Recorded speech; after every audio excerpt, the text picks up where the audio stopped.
And fans, if you're looking for a great way to remember tonight's ball game, stop by the Long Island Ducks photo booth. It's right there by the Water Wind Shop on the upper concourse behind home plate.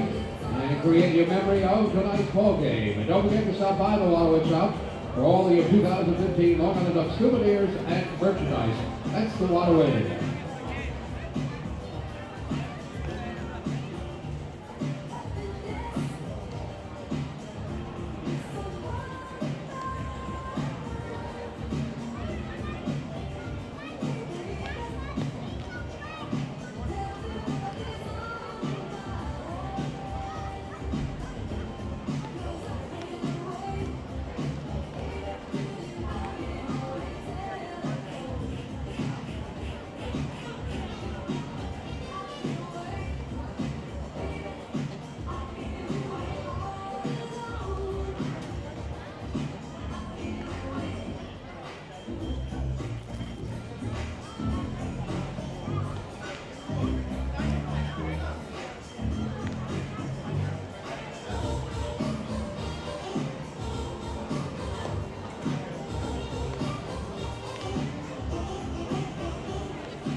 And boys and girls, while you're here in the ballpark tonight, here's a great way to spend your time by visiting the Long Island Ducks Bounce House, located at the end of the left field concourse. For just $2, you can bounce around. For $5, you can bounce around all day long. Remember now, that's the Long Island Ducks Bounce House, way down there at the end of the left field concourse. It's another great way to enjoy your time here at Bethpage Ballpark in the Long Island Ducks Bounce House.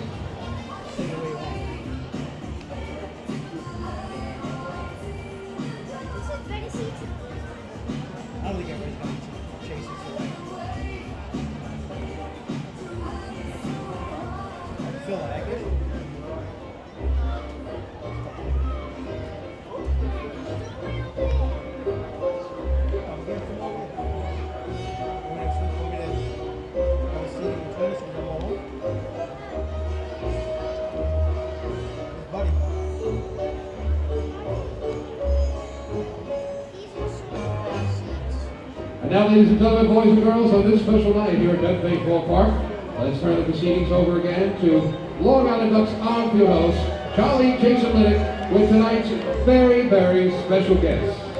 Thank you, Boulevard Monton, and good evening, Bethpage Ballpark. Joining me now on the field to kick us off with our first pitch, representing our game sponsor, Scope Education Services, who gave out those great lunch boxes to the first 1,500 boys and girls here at Bethpage Ballpark. I am joined by Mary Kate Duffy, who is with our game sponsor, Scope Education Services, and she'll be throwing out a first pitch to Long Island Ducks. Buddy Harrelson, Mary Kate, take it away. Let's give her a nice big round of applause, Ducks fans. Daddy, give me the phone.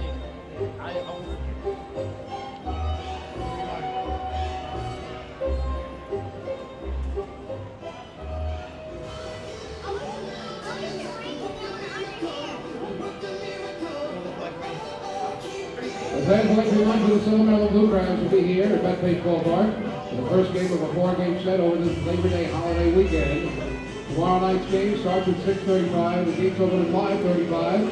Don't forget we're giving away Long Island Duck t-shirts that says "Good Times Every Time" you're here at Bethpage Ballpark. Remember, the Good Times Every Time Long Island Duck t-shirt will be given away to the first 1,500 guests here at the ballpark tomorrow evening. So get here early when the gates open at 5:35. Game time 6:35. Long Island Ducks against the Southern Maryland Blue Crowns. Tickets for tomorrow night's game are available at the Long Island Ducks ticket kiosk.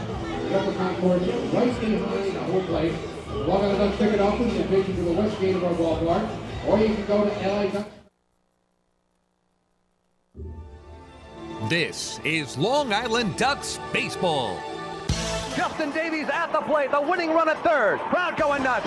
Swung on, bouncing ball left side, off the mitt, up third baseman Brad Strauss. Here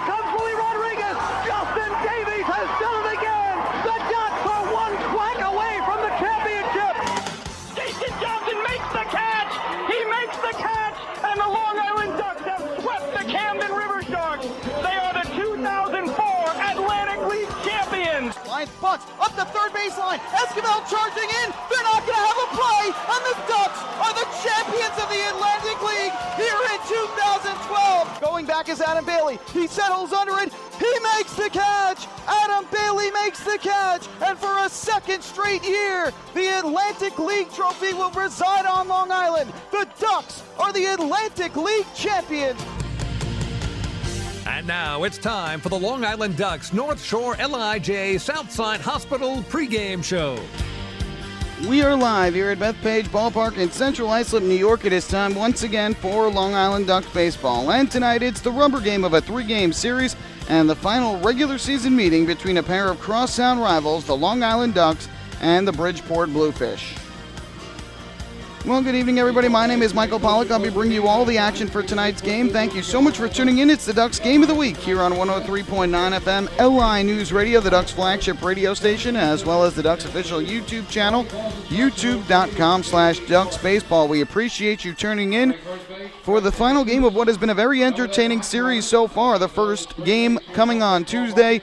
The Ducks rallied back twice from deficits and ultimately had an 8-7 lead going into the ninth inning, but allowed 2 runs to Bridgeport and lost the opener 9-8. Last night, though, a terrific bounce-back effort as they shut out the Bluefish by a count of 12-0, the 10th shutout winning for the Ducks here in 2015, and this is how it all went down. In the bottom of the third inning, the Ducks opened up the scoring against left-hander Robert Carson of the Bluefish as Anthony Vega doubled to open up the inning. He was sacrificed his second on a bunt by Elmer Reyes, and that brought up Phelan Lentini.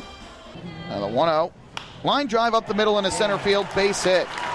No chance for the shortstop. Valdez with the infield drawn in to score is Anthony Vega on the RBI single from Phelan Lentini.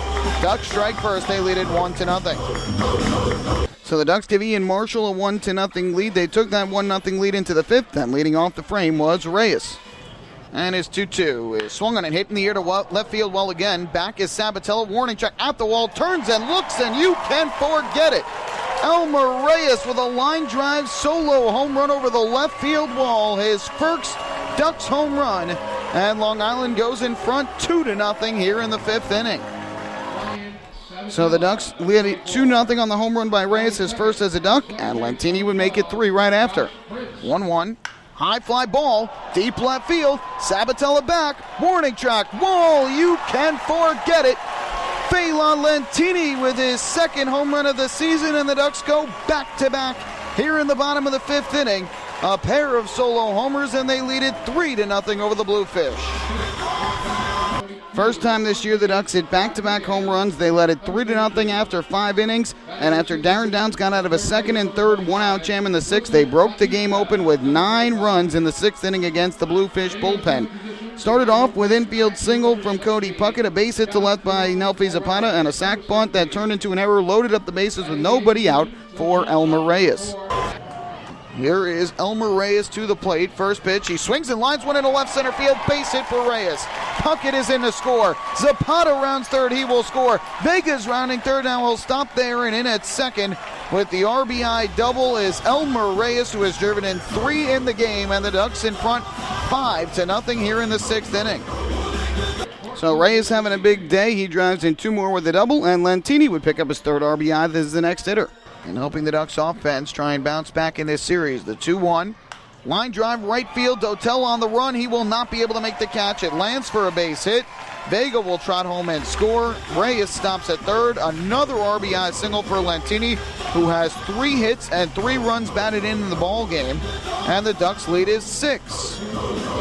So a 6-0 game. At that point, Cleary Jr. would drive in a run then with an RBI ground out back to the right side of the infield. That would add another. A walk would follow. Out of the game came Schumann, and in came Mozica. He allowed a walk to Mike Blank, and then Sean Burrows would drive home 2 more. Runners lead at every base for the Ducks. 1 out in a 7-0 game in favor of Long Island, the 1-1. And Burrows swings, lines this one in the left field. No chance for Sabatella. Base hit. Lentini scores. Lyons scores. It's a 2-run single to the left for Sean Burrows. The route is on. 6 in the 6th, and they lead it 9-0. Mozica's struggles would continue after the 2-run single by Burrows. A walk to Cody Puckett followed, and after a strikeout of Nelfi Zapata, Anthony Vega would clear the bases. First pitch on the way, and Vega will swing and hit a high fly ball. Right field, well hit, going back to Otel, to the warning track, at the wall. He looks up, and it's off the wall. Blank will score. Burrows will score. Puckett will score. It's a bases-clearing 3-run double to right for Anthony Vega, and the Ducks have scored 9 runs in the 6th inning, and they lead it 12-0. And that was more than enough to get Darren Downs to win as the starter goes 6 shutout innings, gives up just 3 hits, strikes out a season-high 70, improves to 4-4. Robert Carson, the loser, fell to 5-3. The Ducks with 12 runs, 16 hits, 1 error. They left 8. Bridgeport, no runs, 5 hits, 1 error, and they left 7. We'll take a break on the pregame show. When we come back, I'll be joined by former Long Island Duck Brian Sabatella, who is now a member of the Bridgeport Bluefish. Hey fans, this is Kevin Byers, manager of the Long Island Ducks, and you're listening to Ducks Baseball on Long Island's home for news, traffic, and weather, 103.9 LI News Radio. North Shore LIJ Southside Hospital in Bayshore is the healthcare heart of our community. We provide outstanding health care right here at home with centers of excellence in cardiology, orthopedics, neurosciences, women's health services, and much more. Experience counts, and North Shore LIJ Southside Hospital has been around for nearly a century of care. For more information, please call 631-968-3000 or visit us on the web at www.nslij.com. Can't get enough of the Long Island Ducks? Well, now you can get even more inside info on your favorite hometown team through Facebook and Twitter. The Ducks are constantly updating fans through social media with scores, transactions, ballpark promotions, and much more. You can even win great prizes. All you'll need to do is make a free account on Facebook and Twitter, and then visit us at facebook.com/LIDucks and twitter.com/LIDucks. Think you're Long Island's biggest Ducks fan? Get connected now.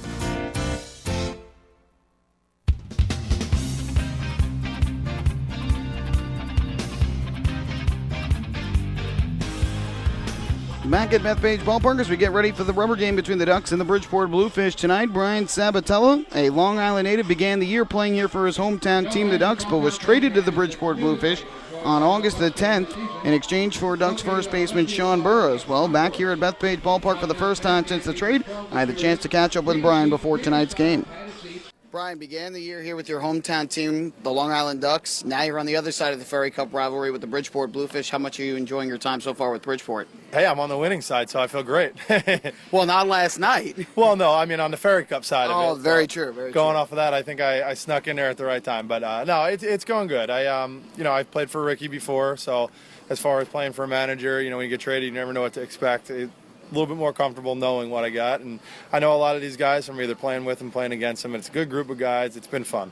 And you're in the midst of this great playoff chase now. The Bluefish, the Ducks tied entering tonight. How exciting is it being a part of this kind of 2-horse race for one playoff spot? Yeah, absolutely. I mean, at this point of the year, at any time, having something to play for, it gives you that little added incentive. And, especially as it's late in the season with, however it is, 20 games to go or whatever, it's nice having it close and keeping every game, important and staying in every game, every out. And that's all you can really ask from a season like that. You talk about playing with Ricky as your manager, who you had as your manager earlier. With the two of them, what are some of the similarities and differences between the two? Different leagues, so different rules with players and stuff like that. Not having the vet roster limits and stuff in this league make it a little different. But, he's had success. He's always won everywhere he's gone. So, I think to an extent he's stayed the same. Maybe a little more laid back now. You get a little older, getting a little smarter and everything like that, and kind of learning from mistakes. But all in all, it's exactly what I remember and what I would expect, and it's hopefully carry the winning ways over. In terms of the clubhouse chemistry, do you see a lot of similarities with what is in the Bridgeport clubhouse versus what you had over with Long Island? Absolutely. I mean, it's a good group of guys. Everybody there has been around. Nobody's selfish. Nobody's that guy or anything like that. It's honestly, it's been fun.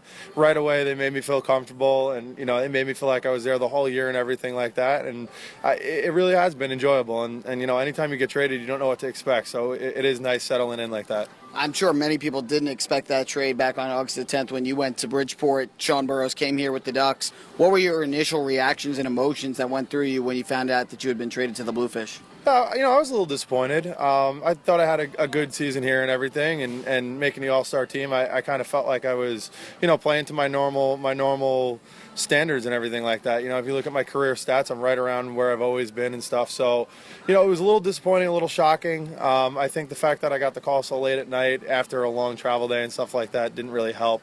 But at the same point, I got traded to a team that's wasn't first at the time, and right in the playoff hunt still and everything like that. So it definitely could have been worse, and having a good group of guys here coming over and Ricky and everything like that definitely makes everything worth it in the long run there. For your family being from Long Island, still living here, having a chance to watch you play basically every day here, now it's a little bit tougher going up to Bridgeport. Have they been able to still follow along, go and see you play live? Yeah, they've made a lot of the games up there, walking on the ferry and stuff like that.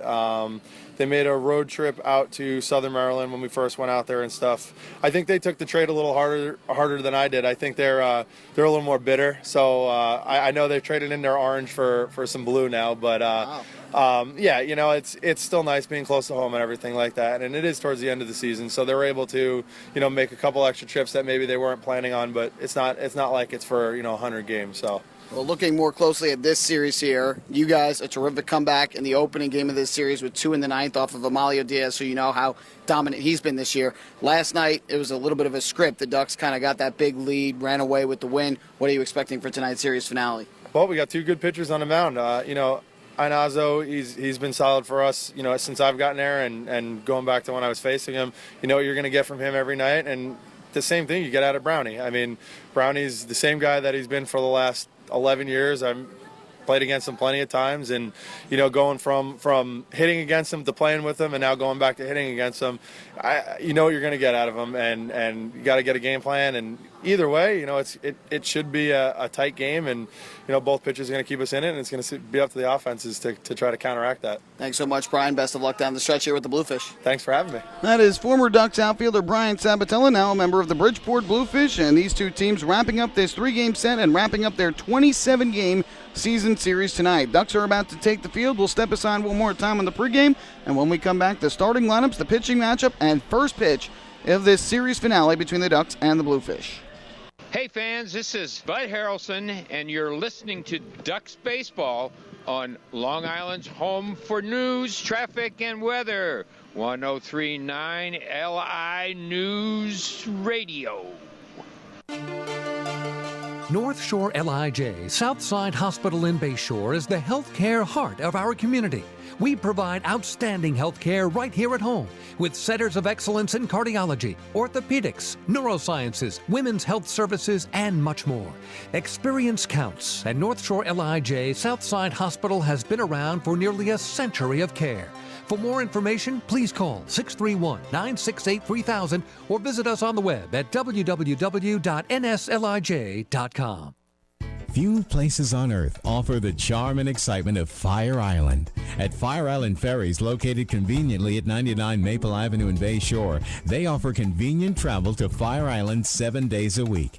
Fire Island is quickly becoming a top destination for families of all ages. Experience the informal, carefree communities, the dazzling night scene, enjoy fine dining, or climb to the top of one of the tallest lighthouses in the United States. But there's only one way to get there, by calling Fire Island Ferries at 631-665-3600 today. For fare and scheduling information, please visit fireislandferries.com.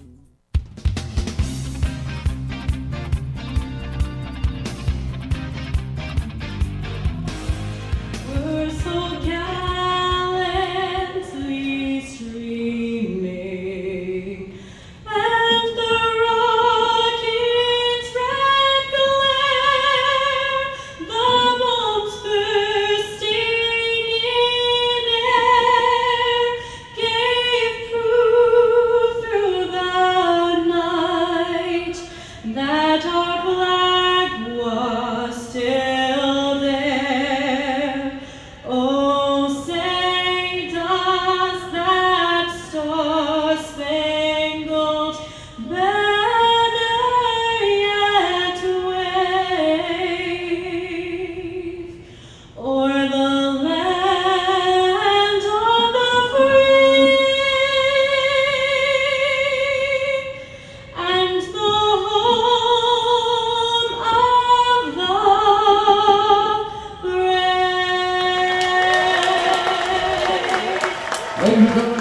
Corey Alvino with tonight's national anthem here at Bethpage Ballpark as the Ducks and the Bridgeport Bluefish, the crosstown rivals, will do battle for the final time during the 2015 season. Game 27 of 27 between the two teams. Bridgeport with a 15-11 lead. They have already secured the Ferry Cup for 2015, the first time they have won it since 2012. Let's take a look at the starting lineups for tonight's game for the Bluefish, who are managed by Ricky Van Asselberg. It'll be Brian Sabatella leading things off. He is the left fielder.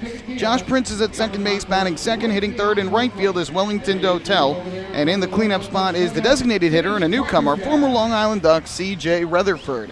Batting fifth, playing first base, Andres Rodriguez. The sixth hitter is the third baseman, Wilson Batista.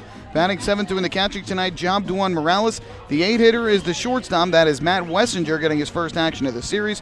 And rounding out the order for the Bluefish is the center fielder, Ethan Chapman. And they will all face Ducks right-hander John Brownell, who enters with a 10-4 record on the year and a 3.30 ERA through 22 starts. He leads the Atlantic League as of right now with 147 innings pitched on the season, with 119 strikeouts, and with those 10 wins. So he leads the league in wins, innings pitched, and strikeouts. Three very good categories. ERA 3.30, very good as well for Brownell. On the other side, for the Long Island Ducks, who are managed by Kevin Baez, it will be Phelan Lentini leading things off. He is in right field. Delta Cleary Jr. bats second and plays center field. The three-hitter is the shortstop, Dan Lyons. And in the cleanup spot tonight is the first baseman, Sean Burrows. Batting fifth, serving as the designated hitter, Mike Blank. Nelpy Zapata will do the catching and hit sixth. Cody Puckett is at third base, batting seventh. Hitting eighth, and in left field, Anthony Vega. And rounding out the order for the Ducks is their second baseman, and that is Elmer Reyes. They will all face Bridgeport Bluefish left-hander Matt Iannazzo, who is back for his second season in the Atlantic League with the Bridgeport Bluefish. He is 5-9 with a 4.92 ERA, 27 games, 15 of them starts, and took the losses last time out, allowing 6 runs on 7 hits in 5 innings in a 7-6 loss to the Lancaster Barnstormers. He's allowed 106 hits in 98 2/3 innings, only 19 walks though, and has struck out 58. So a good pitching matchup for tonight's game, as was alluded to by Brian Sabatella, who joined us here on the pregame show as our special guest. Ducks looking to end this season series on a high note, take 2 of 3 from the Bluefish after they were swept by Bridgeport last week up at the ballpark at Harbor Yard. And a win for the Ducks today and a loss for the Somerset Patriots. In fact, a win for either of these two teams and a loss for the Patriots would move whichever team wins here tonight into a tie for first in the second half Liberty Division standings. First pitch is in for a strike. We are underway on this Thursday night here at Bethpage Ballpark in Central Islip, New York. 0-1 from Brownell. And Sabatella rips one on the ground to third. Tough hop for Puckett, stays with it. And throws to first low. Nice scoop out of the dirt by Sean Burrows. Saves Puckett of the error. And that is the first out of tonight's ball game. So we begin at 6:39 p.m. this evening. 84 degrees the first pitch temperature, a little bit on the hot and humid side here tonight. Temperatures above 90 degrees today for the 3rd of September. Still feels like summer, and technically it is still summer.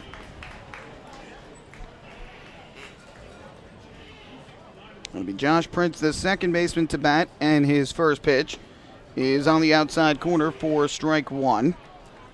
Prince at .269 on the year, 3 home runs and 14 runs batted in for the Bridgeport Bluefish. Brownell from the windup kicks and fires the 0-1, and it is taken just inside for a ball to even the count at 1 ball and 1 strike. Little cloudy overhead here, but just some very high, thin clouds, nothing threatening right now. Just a hot and humid night. The 1-1 breaking ball is over the outside corner, another called strike, and Prince behind 1-2. Wind right now, very, very lightly blowing. Looks like it is coming in from right field, but the flag's barely moving. And now the 1-2 is a breaking ball that misses low and outside, even up the count at 2 balls and 2 strikes. Brown now looking to bounce back after a tough start his last time out. Took the loss at Southern Maryland August 28th. In his last 4 starts, he's alternated good starts and bad starts. The 2-2 is just inside again. Close pitch, Prince took, and it missed the corner inside. Count full at 3-2, with Wellington Dotel waiting in the on-deck circle. Here's the payoff pitch to Josh Prince, and it is lined in the air to right down the line. Long run for Sean Burrows. He'll run out of room as it goes foul. One hop and into the stands. So Prince battles to stay alive. We'll do it again at 3-2. Again, the Ducks were 2 outs away from winning the opener of this series, but Amalio Diaz allowing a game-tying single and then a pass ball with 2 outs, allowing the go-ahead run to score. And the Bluefish won the game 9-8. And last night, the Ducks responded with a 12-0 beating of the Bluefish. 3-2. Line foul again down the right field line. This one more towards the concession stands up on the concourse rather than down the line. So the count remains at 3 balls and 2 strikes on Josh Prince. Another payoff pitch from Brownell. And this one taken just inside ball 4. So good at bat there by Josh Prince, and on the 8th pitch he draws a walk. And the Ducks pitching staff that did not walk a single batter last night walks the second batter of the game here this evening. Brownell does not walk many at all. 39 walks this year in 147 innings of work. He's struck out 119 batters and has allowed 127 hits. Another strong season for Brownell, who's giving the Ducks exactly what they expect in terms of him leading the league in ERA, in strikeouts and innings pitched, near the top in ERA, and tied for the league lead in wins, but he's the active leader right now. Sean Bierman, formerly of the Patriots, is the only other pitcher with 10 wins in the league this year. First pitch to Wellington Dotel, line in the air to left field, well hit. Going back is Anthony Vega to the warning track at the wall. He looks up, it's off the wall. Prince will go to third. He's going to stop right there. The throw in to second base, not in time. So a double off the wall in left for Wellington Dotel.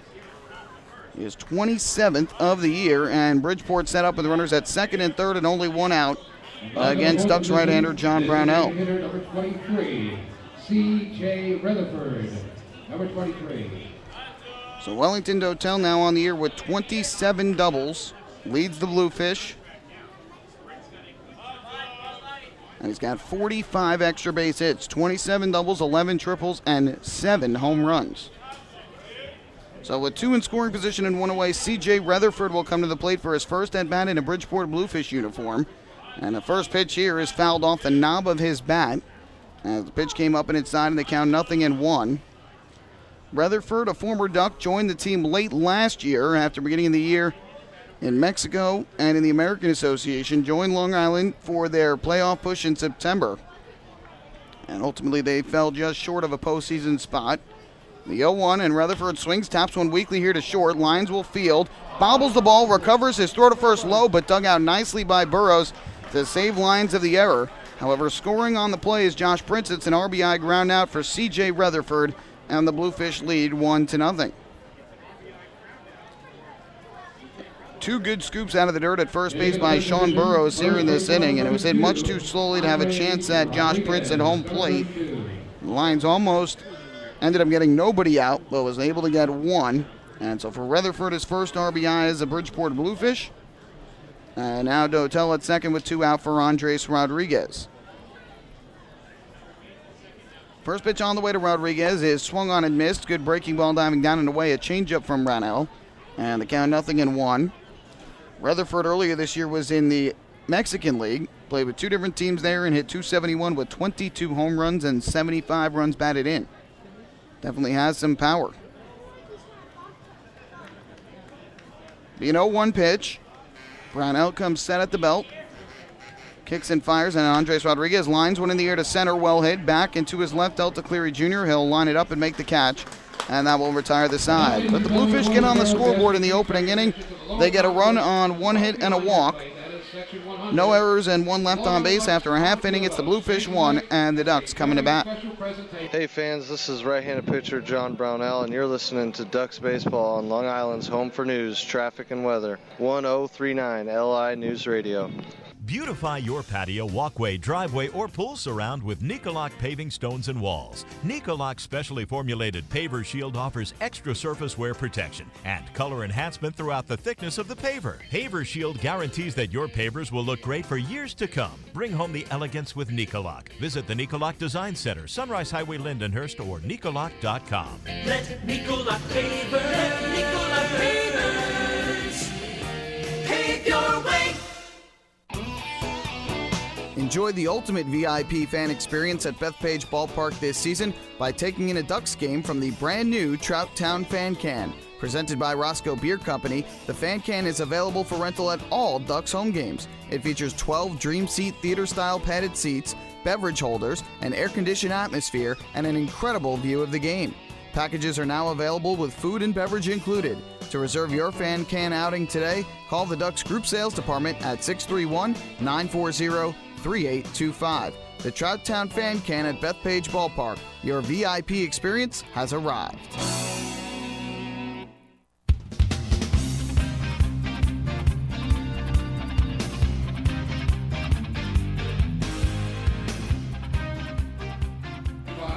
To the bottom of the first inning we go. The Bluefish with an early 1-0 lead over the Ducks, and the Ducks and Municipal Credit Union have teamed up again this season to present the Walk with a Purpose promotion. Every time a Long Island Ducks player walks, Municipal Credit Union will make a donation to the Quacker Jack Foundation. Municipal Credit Union serving members since 1916.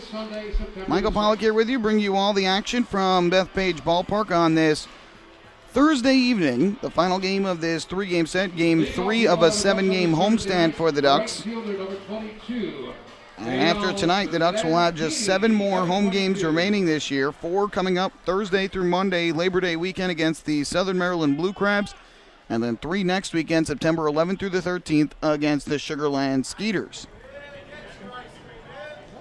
First pitch on the way from Matt Iannazzo to Phelan Lentini is a fastball strike over the inside corner. The count 0-1. It'll be Lentini, Cleary Jr., and Lyons for the Ducks against Matt Iannazzo. The 0-1 is just outside on a fastball at the knees to even the count at 1-1. Lentini hitting .301 with the Ducks, 2 home runs, 14 runs batted in. The second of his 2 home runs coming last night in the 5th inning. 1-1 here, grounded back to the middle. Nice leaping catch by Iannazzo, and he'll throw over to first for the out. Robs Lentini of a leadoff single here in the bottom of the first, and that is out number 1. A hard one-hopper back to the mound, and Iannazzo not very tall. He's only 5'9" on the rubber.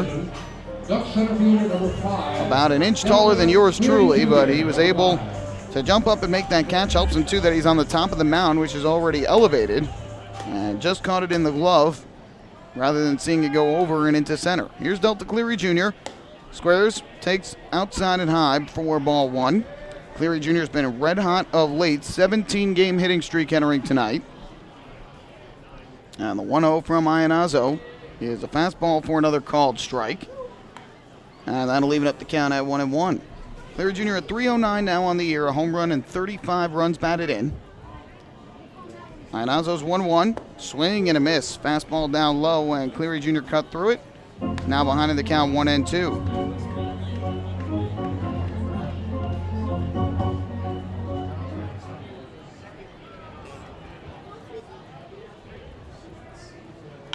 1-2 grounded at the third baseline, fair inside the bag at third, down the line for Cleary Jr. Hitting streak is now at 18 as he cruises into second with a 1-out double. Longest hitting streak by a Long Island Ducks player this year, 18 consecutive games for Delta Cleary Jr.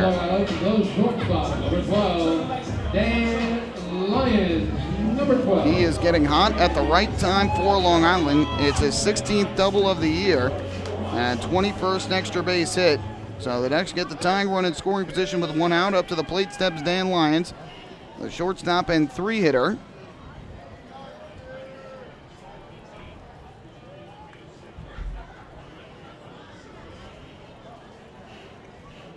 From the stretch, the first pitch on the way. Lyons swings, fouls this one off. First base side out of play. And the count is 0-1. Lyons at .306 on the season for the Ducks. 11 home runs and 67 runs batted in. Each team now with a double in the ball game. And Iannazzo will work from the stretch now with Cleary Jr. at second base and 1 out. Here's the 0-1. And Lyons takes the fastball inside. Got to back that right leg out of the way of it quickly. The count even at 1-1. Ducks again in their alternate orange jerseys here tonight, as was the case in last night's game. The Bluefish going with their alternate grays, their road grays, for the first time in this series. The 1-1 is low and outside for a ball. They had worn their mix of royal and navy and teal blue on a Tuesday, and last night wore all teal Tonight they go with the gray jerseys here on the road. The 2-1. Ground ball to short. Cleary Jr. breaking for third. Here is the throw, and it is in time. Cleary Jr. out. Brian Sabatella did the same thing yesterday in the 6th inning with the Bluefish down by 3, trying to run to third on a ground ball hit in front of him, and he was thrown out, trying to get back to second. Not the smartest decision there. Instead of having a runner in scoring position with 2 outs for one of the hottest hitters, Sean Burrows, instead the Ducks have a runner at first with 2 down. And the lefty hitting Burrows coming to the plate. It goes down as a fielder's choice, 6-5 on the putout. Cleary Jr. retired at third, Lyons safe at first.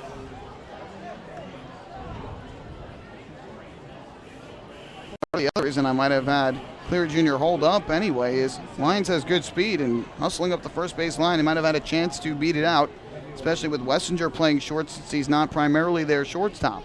First pitch to Sean Burrows is a fastball strike over the outside corner of the count, 0-1. Jody Valdez was at short for the first 2 games of this series. Lefty here with Burrows facing the left-hander Iannazzo. Lions leads the 0-1. Line drive into right center field. On the run is Wellington Dotel. Dives, and he makes the catch. What a grab in right center field by Wellington Dotel. Full extension dive, and he robs Sean Burrows of likely an RBI extra base hit and keeps the Ducks off the scoreboard. No runs, 1 hit, 1 left for Long Island.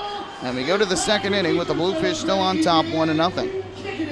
Hey fans, this is shortstop Dan Lyons, and you're listening to Ducks Baseball on Long Island's home for news, traffic, and weather. 1039 LI News Radio. Thinking about buying or refinancing a home?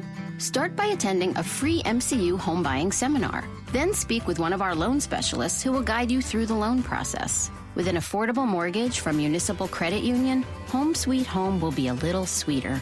Call 212-238-3521 or visit nymcu.org to apply for your mortgage today. Municipal Credit Union. Strong, trusted, growing. Municipal Credit Union is an equal housing opportunity lender. M&V Limousines is the official bus company of the Long Island Ducks. Family owned and operated, they've been in the business for over 23 years. M&V Limousines offers coach buses with Wi-Fi and restrooms, party buses, exotic limousines, and so much more. Whether you're looking for transportation for weddings, proms, corporate outings, or long-distance trips, they've got the right vehicle for you. Visit their showroom in Comac or check them out online at mvlimo.com. M&V Limousines, the official bus company of the Long Island Ducks.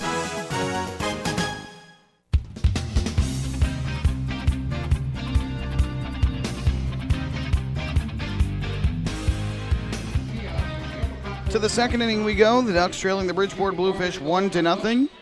Wilson Batista to lead things off here in inning number 2. Time for the Ducks Health Report, which is brought to you by Island Shore Physical Therapy, the official therapist of the Long Island Ducks. Randy Ruiz out of the lineup for a 2nd straight day. He is dealing with a little bit of pain in his elbow. Nothing major, though. He actually said today that his elbow feels much better than it did yesterday. And the hope, Kevin Baez said, is that he can probably pinch it off of the bench if needed tonight. The first pitch to Wilson Batista is upstairs for ball 1, and that he'll be back in the lineup tomorrow as long as all checks out. So Kevin Baez certainly hoping to get his big bopper back in the lineup. 1-0 from Brownell to Batista. And this is swung on and fouled back to the backstop behind home plate and evens up the count. Aside from Ruiz, 4 players out on the disabled list for the Ducks, as you know. It is Eric Kamatsu with an elbow injury, Jose Morales with a hamstring injury, John Griffin the broken hand, Blake Davis the groin. 1-1, bunted at, up the first base side. John Brownell off the rubber, Fields underhand toss to first in time for the out. Nice play there by John Brownell as Batista trying to bunt his way on. But Brownell making the athletic play off the mound. And that is the first out of the 2nd inning. Seen that a bunch of times. I believe now at least 1 in all 3 games of this series in which a Bluefish is trying to bunt his way on. So with the 1 out, up to the plate will step Jobduan Morales, the catcher for Bridgeport, batting in the 7th spot.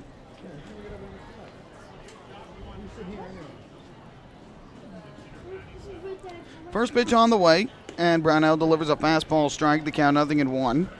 For Brownell, tonight is his 7th start of the season against the Bridgeport Bluefish. He is 3-2 thus far with a 4.15 ERA. The 0-1, breaking ball grounded to first. Sean Burrows fields on the short hop, and he'll take it to the bag himself. Nice play by Burrows. Morales retired, and there are 2 away. Bag of the 8th position for Bridgeport. Shortstop, number 4, Matt Wessinger, number 4. So a 1-3 put out, a 3 unassisted put out, and with 2 away up to the plate will step the shortstop and 8-hitter Matt Wessinger. He will bat from the right side, getting his first action of this series as the starter after Jehudi Valdez started the first 2 games. First pitch, and Wessinger takes a fastball outside, the count of 1-0. On the year, Wessinger hitting just .203 for the Bluefish, 2 home runs, 20 runs batted in.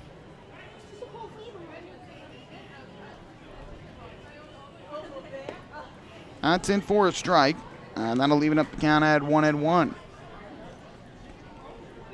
In Brownell's 6 starts against Bridgeport thus far, 39 innings, has given up 46 hits, 21 runs, 18 earned, has walked 10 and struck out 30.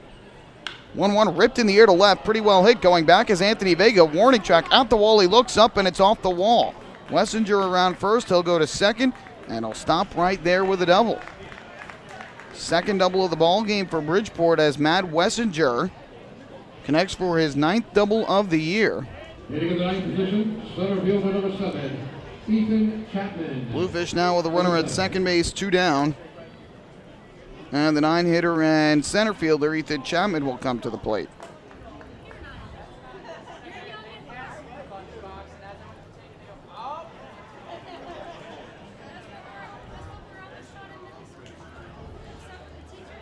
First pitch on the way from Brownell. And that is taken low and outside for ball 1 by the lefty swinging Chapman. .247 hitter this year with a home run and 14 runs batted in.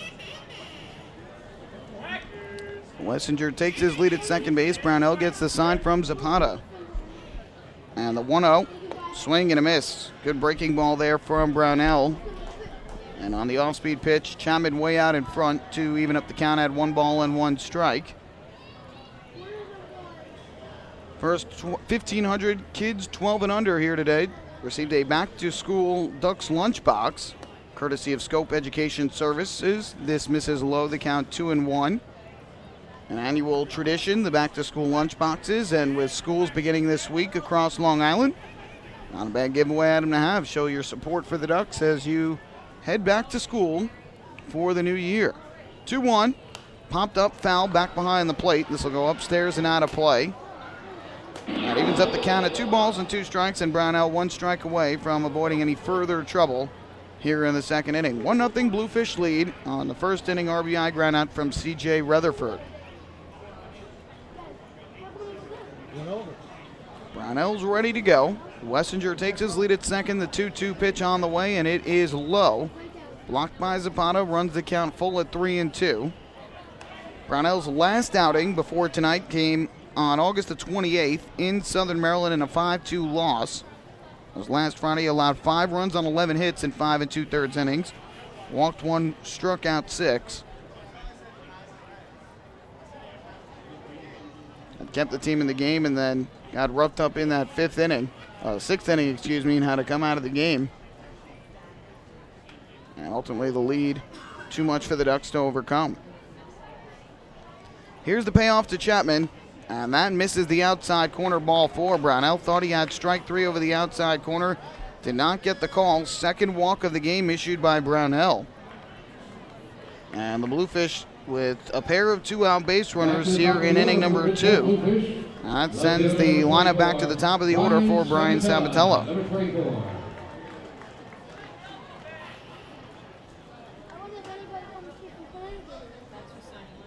So Bridgeport trying to add to their 1-0 lead. And here's Sabatella, who grounded at third in his first at bat. Brownell comes set his first pitch, and Sabatella takes a big breaking ball upstairs. Count is 1-0. Sabatella last night was 1 for 4 at the plate with his 20th double of the year. As we mentioned earlier, got thrown out trying to advance to third on a ground ball in front of him. The 1-0 is a breaking ball in for a strike. Good curveball that time from Brownell. And that'll even the count at 1-1. 2 groundouts started the inning, but a double and a walk have followed to the 8 and 9 hitters for Bridgeport. And now the 1-1 is low and outside on a fastball, blocked by Zapata. Brownell falling behind in counts here a little bit in the early going. He's already up to 32 pitches for the game.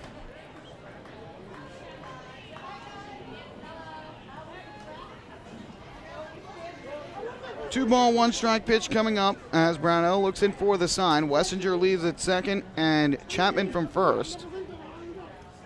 Brownell comes set. And the 2-1. Fastball missed up high, and now he's behind 3-1 on Sabatella with Josh Prince waiting on deck. Ducks got a great start last night from Darren Downs, who has been their most consistent starter of late. 6 shutout innings, allowing just 3 hits, walking none, and striking out 7. 3-1, Sabatella takes theirs, a fastball strike over the outside corner to run the count to 3-2. So with 3 balls and 2 strikes and 2 outs in the inning, that means the runners from first and second will go on the pitch. From Brownell to Sabatella, former teammates from earlier this year. The 3-2, swung on a line in a right center field, base hit for Sabatella. Around third in to score is Wessinger. Chapman will stop at third.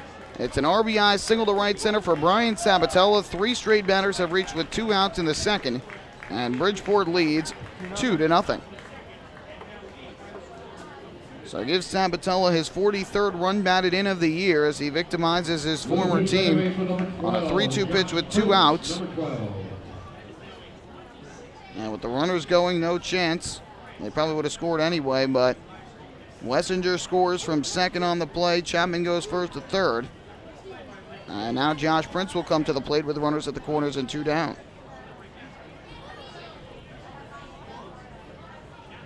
Two 2-0 Bridgeport. First pitch to Josh Prince, and he'll take upstairs, ball 1. Brownell's command seems to be a bit off here in this inning, especially with 2 down. Got 2 outs on just 5 pitches. And since then has allowed a double, a walk, and an RBI single. From the stretch, the 1-0. And Prince pops this one in the air foul, first base side and out of play. That'll even up the count at 1-1. This is a very pesky Bluefish team, and they've been giving the Ducks fits all year long. Been back and forth at points. Bridgeport won 6 of the first 7 meetings. The Ducks then won 7 in a row. And then Bridgeport followed with 5 straight wins. 1-1 is low for a ball, and it's 2-1 now on Prince. Ducks won 2 in a row, and then Bridgeport won 4 straight to capture the Ferry Cup title before the Ducks ended that losing streak with a win last night.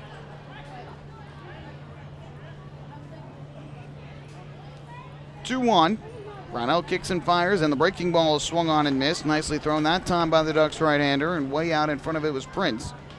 So once again, the count is even at 2 balls and 2 strikes. Chapman will lead at third, and Sabatella at first with 2 down.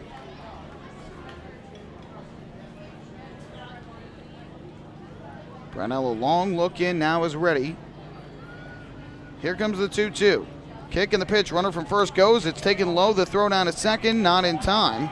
Snap throw back to third. Chapman is safe at third. So the count is now full at 3-2, and Sabatella with the stolen base is 33rd of the year in 42 attempts. So 2 in scoring position with 2 away. And Sabatella will lead at second with Chapman at third, and another 3-2 pitch coming from Brownell with 2 down. And wants to get Prince out here with the dangerous Wellington Dotel on deck. The 3-2, and Prince will take a fastball on the outside corner, a called strike 3. Prince had tossed the bat away, thought he had ball 4, but Brownell gets the strike 3 call, and the side is retired. Not before the Bluefish capitalized, though, with 2 outs. They get a run on 2 hits. No errors, 2 left on base, and after an inning and a half, it is Bridgeport 2 and Long Island nothing. Hey fans, this is closing pitcher Ryan Cushmall, and you're listening to Ducks Baseball on Long Island's home for news, traffic and weather, 103.9 LI News Radio. The results are in. Thousands of PSEG Long Island customers participated in our energy efficiency programs, saving nearly $35 million. Being energy efficient helps our environment too. Together, we've eliminated 21,000 cars worth of emissions in 2014. Thank you, Long Island. We're all making a difference. Discover how we're improving every day to bring you better service at www.pseglyny.com/efficiency. Have your birthday at the ballpark this season and celebrate with the flock.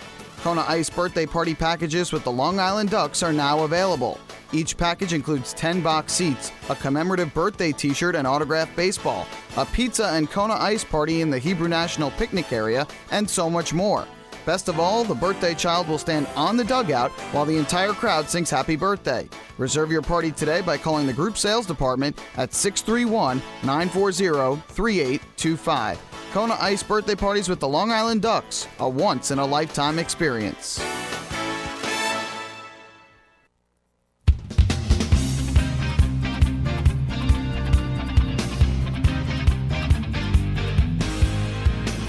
Ducks trailing the Bluefish 2-0. We go to the bottom of the second inning. 5 seconds for station identification here on LI News Radio. Hitting in the fifth position for the Long Island Ducks, designated hitter, number 9, Mike Blank, number 9. So Mike Blank will step up to the plate for the Ducks as they begin the bottom half of the second inning. And the first pitch on the way to Mike Blank is swung on and missed for strike one. Chasing down and away.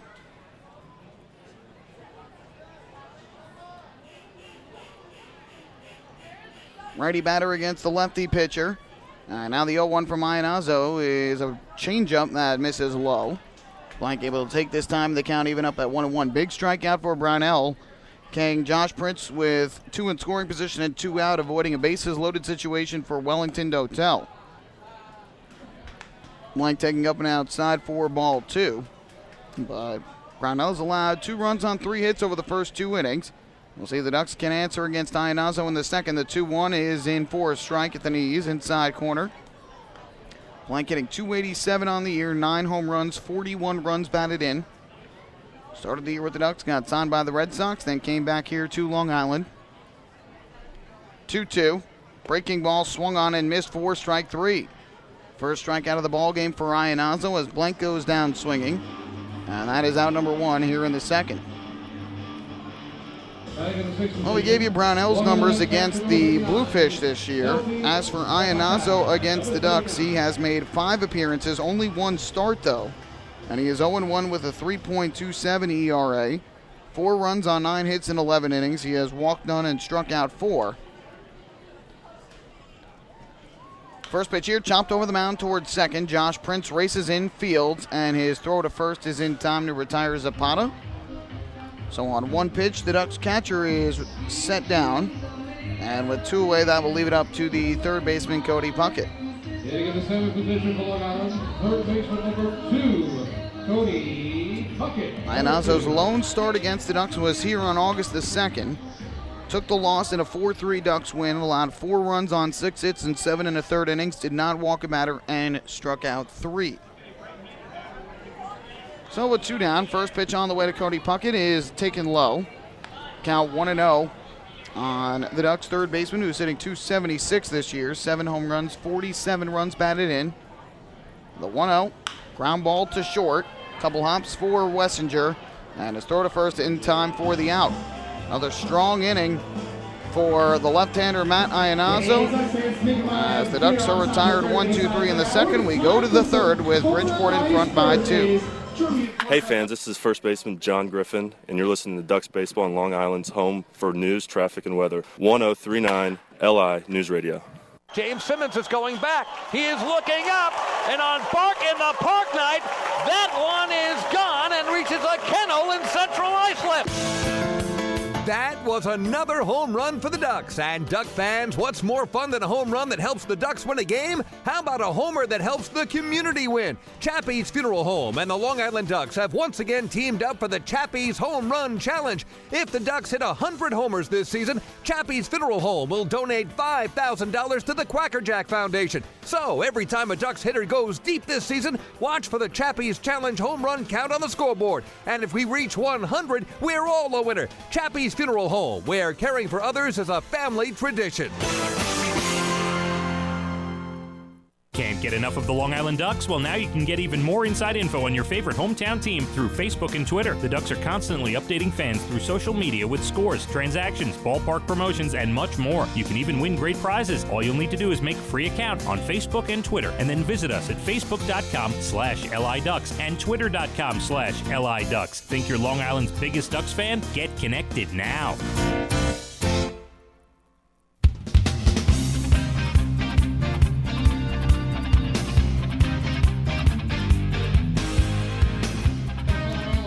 On to inning number 3 here at Bethpage Ballpark. Bluefish 2, Ducks nothing. You're listening to the Ducks Game of the Week here on 103.9 FM LI News Radio. Final game of the year between these two teams. Ducks will face the Southern Maryland Blue Crabs for 4 games, Friday through Monday. And the Bluefish will head out west after the game tonight to York, Pennsylvania. They'll open up a 4-game set with the Revolution starting tomorrow. First pitch to Wellington Dotel. Here's a breaking ball taken outside, the count of 1-0. Dotel nearly had a chance to come up with runners on base and 2 out last inning, but Josh Prince struck out looking to end the threat. The 1-0 popped in the air, foul down the right field line. Burrows gives chase, but this will be well into the seats. And the count 1-1. Dotel first at bat, he doubled off the wall in left field, but was stranded at second base when Rutherford grounded to short and Rodriguez flew to center. The 1-1 breaking ball is in at the knees, a called strike from Brownell, who's gotten off to a little bit of a rocky start here tonight, allowing a single run in each of the first 2 innings. Count is 1-2. Brownell from the windup kicks and fires, and Dotel swings and grounds one to third. Backhanded on 2 humps by Cody Puckett. A strong throw across the diamond to retire the speedy Wellington Dotel, and that is the first out of the 3rd inning. Designated hitter number 23. So Dotel now 1 for 2 after last night going 2 for 4 at the plate with his 26th double of the year.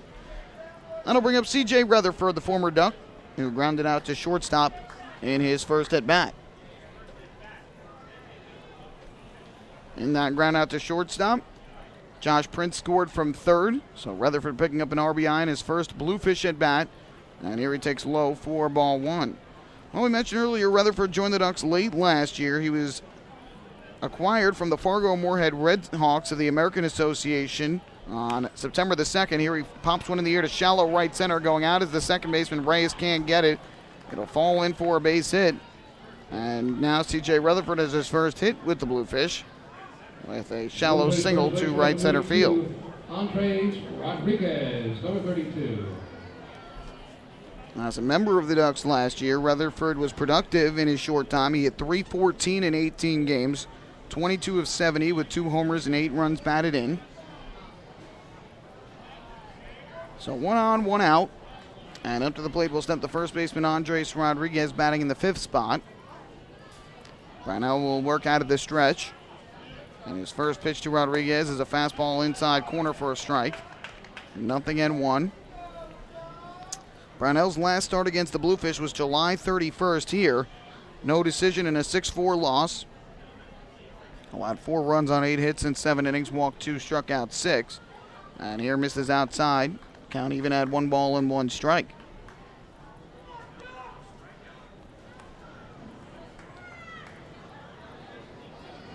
Brownell trying to keep the Bluefish off the scoreboard for the first time in this game. It'll be a 1-1 Rodriguez. Runner bluffs, and Rodriguez chases down and away, swings through it for strike 2. Rapana bluffed a throw back to first. Count 1-2, second baseman Elmer Reyes shaded towards the middle of the infield. With the righty hitter at the plate, so a big hole on the right side with Burrows holding on the runner. Here comes a 1-2. Brownell kicks and fires, and Rodriguez swings and misses strike 3. Way out in front of that off-speed pitch from Brownell. Good 12-6 curveball. Second strikeout of the night for Brownell, and Rodriguez now 0 for 2. Is doing a fabulous job at the table. 2 away, and up to the plate will step Wilson Batista. Number 25, Wilson Batista, number 25.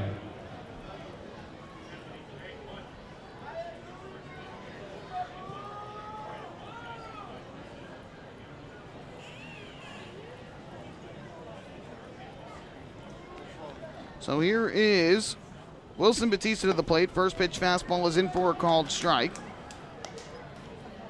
And the count 0-1. Batista first at bat tried a drag bunt and bunted it to the first base side of the mound, but Brownell came off the rubber, fielded, and underhand toss to Burrows at first for the out. Runner leads at first with 2 down, the 0-1. Batista swings, taps it up the third baseline, foul. John Harris, the hitting coach for the Bluefish, coaching down at third, fields and flips it to a fan in the crowd. And the count quickly 0-2 on Wilson Batista.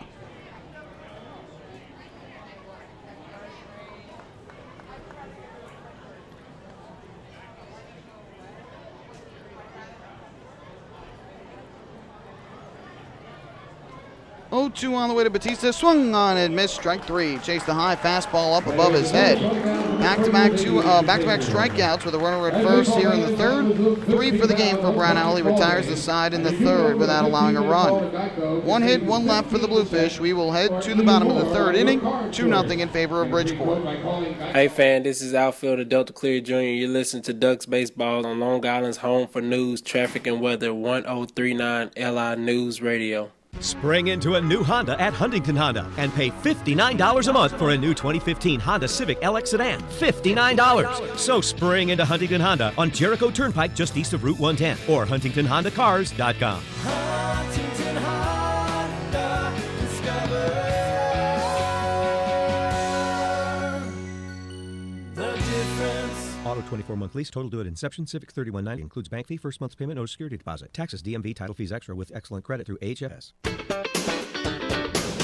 Baseball fans, the Long Island Ducks mobile app has officially arrived. Powered by Clear Vision Apps, it's your one-stop shop for all things Ducks baseball.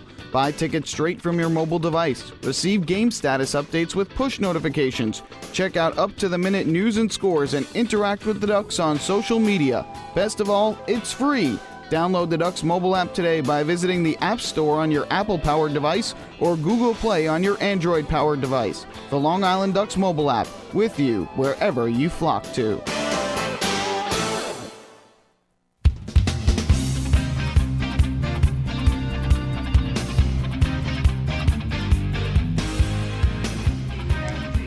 Well, Ducks fans, when Wilson Batista struck out to end the top half of the third inning, that was the 15th out of tonight's ball game.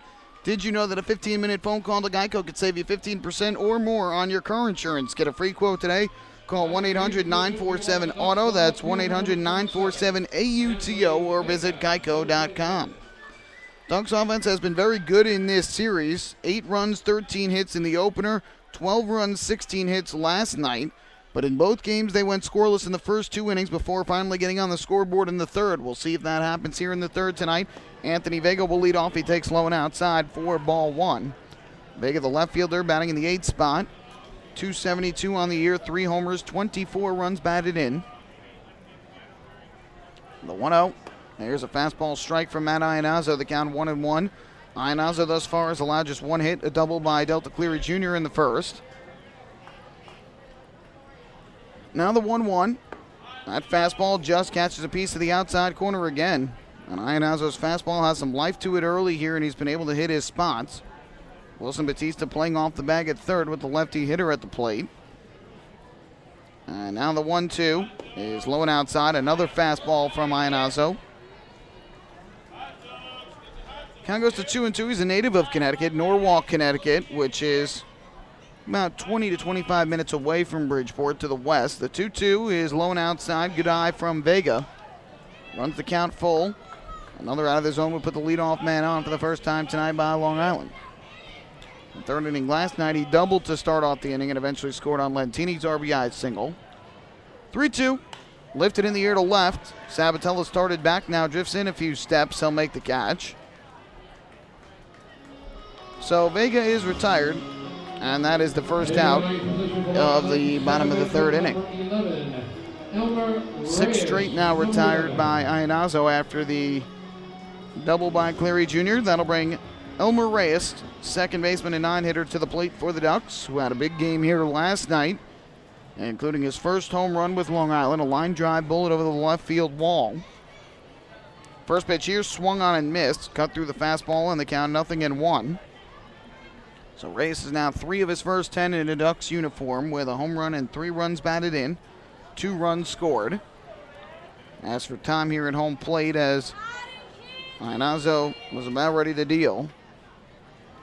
The 0-1. Fastball just missed the outside corner. It's been mostly fastballs here from Iannazo in the early going. Evens up the count at 1-1 strike. Kicks and fires. Reyes swings at this breaking ball. We're going to get changeup that time from the left-hander. Fouls it off. Now behind 1-2. Phelan Lentini waiting in the on-deck circle. 1-2 on the way. Reyes swings, taps one out to the first base side of the mound. Iannazo field spins, throws to first in time for the out. 1-3 ground out by Reyes. And 2 quick outs for the Ducks here in the bottom half of inning number 3.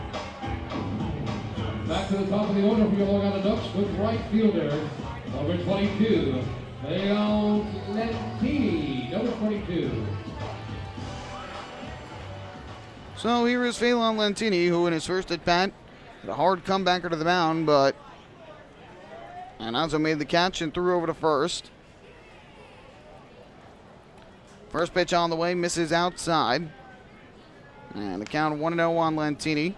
Last night, a big day for him. 3 for 5 at the plate, a home run, 3 RBIs, and 2 runs scored. Here's the 1-0. Breaking ball drops in for a strike. That'll even up the count at 1-1.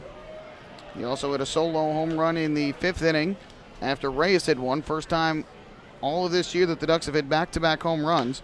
Here he lines one into right field, going back as Wellington Dotel, and on the run he'll make the catch. And Iannazo continues his strong start. He is now retired 8 in a row and has back-to-back 1, 2, 3 innings. We will head to the 4th, 2-0 Bluefish in front. Hey fans, this is relief pitcher Bruce Kern, and you're listening to Ducks Baseball on Long Island's home for news, traffic, and weather. 1039 LI News Radio. Few places on earth offer the charm and excitement of Fire Island. At Fire Island Ferries, located conveniently at 99 Maple Avenue in Bay Shore, they offer convenient travel to Fire Island 7 days a week.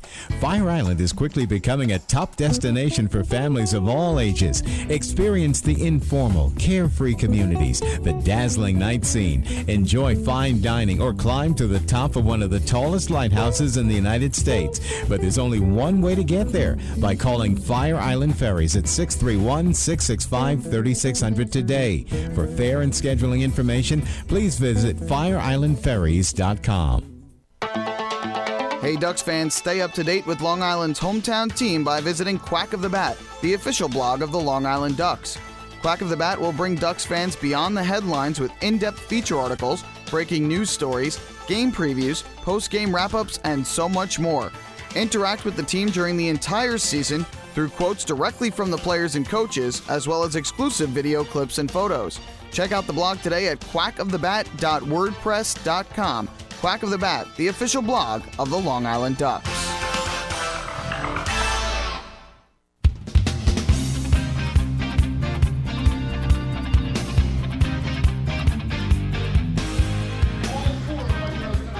We head to the top half of the 4th inning here at Bethpage Ballpark. Bluefish with an early 2-0 lead over the Long Island Ducks. Time for tonight's 4th inning trivia, where we test your knowledge of the Long Island Ducks, the Atlantic League, and baseball as a whole. Yesterday, the Ducks made a new addition as they signed right-handed pitcher Mariel Checo, who was a former New York Yankees prospect. In fact, played with the Staten Island Yankees not too far from here back in 2012. And that year, he was teammates with a current member of the New York Yankees. The question, who was that player that he was teammates with? Let you think about it. We'll give you the answer in the bottom half of the inning. First pitch is in for a strike to Jabduan Morales, and the count is 0-1. Brownell with a scoreless inning in the 3rd after allowing single runs in the first 2 innings. It'll be an 0-1 to the switch hitting catcher. Kicks and fires, and this breaking ball just misses outside. And the count is now even up at 1-1. Morales first at bat, grounded out to the first baseman Sean Burrows back in the 2nd inning. Fastball here, catches a piece of the inside corner for a strike. So Brownell now out in front. Yesterday, Morales started the day as the DH, then went into catching duty late in the game after they fell behind with that 9-run 6th inning, which was tied for the largest run-scoring inning of the year by the Ducks. Count even up now at 2-2 on Morales as he took low. From the windup, the kick, the pitch, and Morales swings and misses strike 3. 3 straight strikeouts for John Brownell. 4 now for the game for the right-hander, and that is out number 1 in the 4th inning. Way out in front of that pitch was Morales. Shortstop number 4, Matt Wessinger. So 1 away, and that'll bring up the shortstop, Matt Wessinger, who will bat from the right side.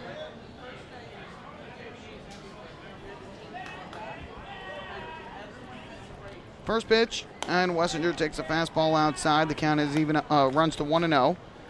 Wessinger doubled his first time up in the 2nd inning with 2 outs on a 1-1 pitch, and then scored on the RBI single by Brian Sabatella. The 1-0, and he swings and foul tips this one at home plate in and out of the glove of Zapata. Count even up now at 1 ball and 1 strike.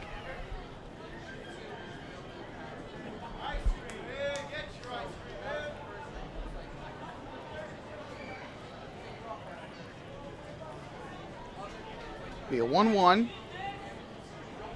Brownell winds, fires, and that fastball is taken down low. The count will go to 2-1.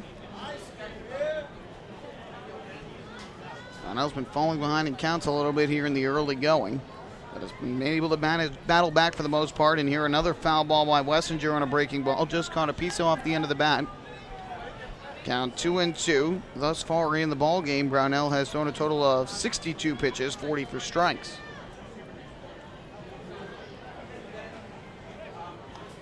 Now the 2-2. Kicks and fires, and Wessinger swings to the breaking ball. And taps it foul to the third base dugout. Just getting a piece to stay alive. Brownell looking for his 4th straight strikeout since allowing the single to Rutherford with 1 out in the 3rd.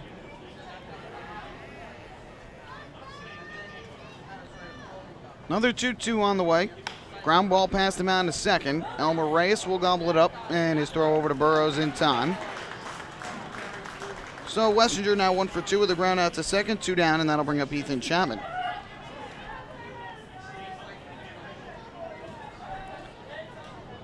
Brownell's last win against the Bluefish have to go back to June 19th. He actually made back-to-back starts against Bridgeport in Connecticut June 13th and here on June 19th. And won both. Didn't pitch very well on June 13th, but got the win in a 9-6 victory. Chapman tries to bunt and bunts it on a short hop to first baseman Sean Burrows, who will take it to the bag himself. A weird bunt attempt that time by Chapman, and that will retire this side. So the Bluefish go in order for the first time tonight. We'll go to the bottom of the 4th. Ducks falling behind here early, 2-0. Hey fans, this is right-handed pitcher Frank DiGiulio, and you're listening to Ducks Baseball on Long Island's home for news, traffic, and weather. 1039 LI News Radio. Hey, Ducks fans, the official hotel of the Long Island Ducks is the Upsky Long Island Hotel in Hauppauge. It's centrally located on the north shore of Long Island and offers a home away from home for both business and leisure guests. The Upsky Long Island Hotel features an indoor pool, 24-hour business center, a fitness center, and complimentary Wi-Fi in all guest rooms. Enjoy the contemporary American cuisine at the Fountain Grill restaurant or grab a quick bite to eat at Cafe Pronto. Best of all, it's only minutes from Bethpage Ballpark. The Upsky Long Island Hotel, the official hotel of the Long Island Ducks. Call 231-1100 today. That's 631-231-1100. Family fun every time. Beautiful evening for baseball. Big action every time. He reaches up, it's gone! Great value every time. And the Ducks have won it 7-1. The Ducks schedule is loaded with new promotions this season, and with an average ticket price of just $10 and free parking, there is no better value on Long Island. For game times and tickets, visit liducks.com. Long Island Ducks Baseball. Good times every time.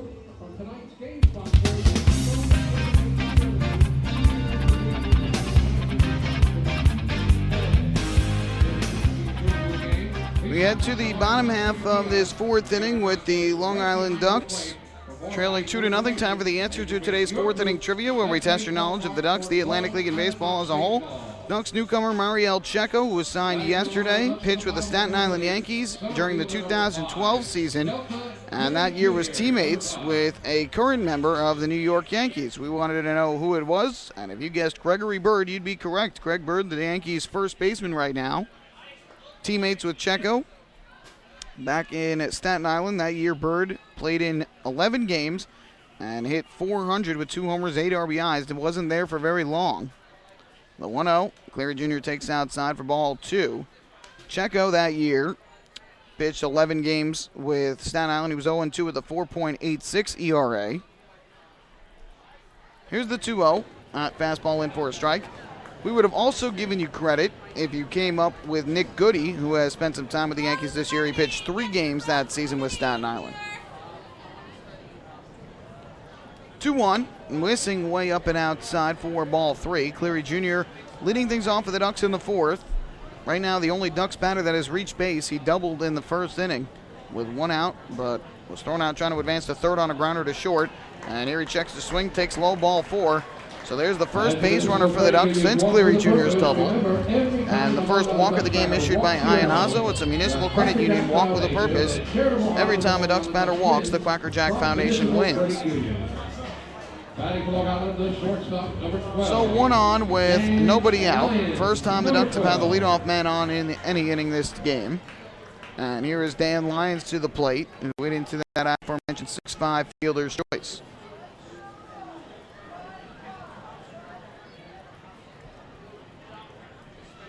From the stretch, first pitch, and Lyons takes a fastball over the outside corner for strike 1.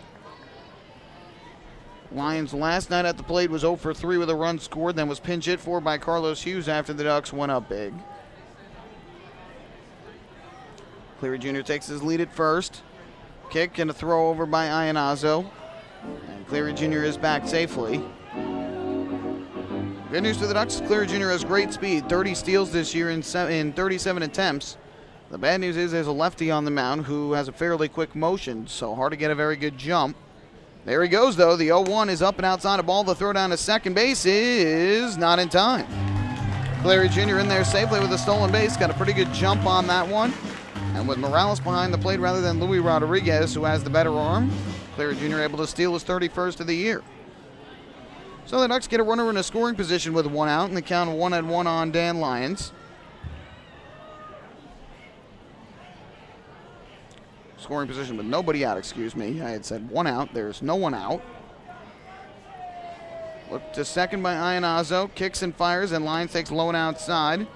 So now I had 2 balls and 1 strike. We'll see if the Ducks have some better at-bats here second time through the batting order.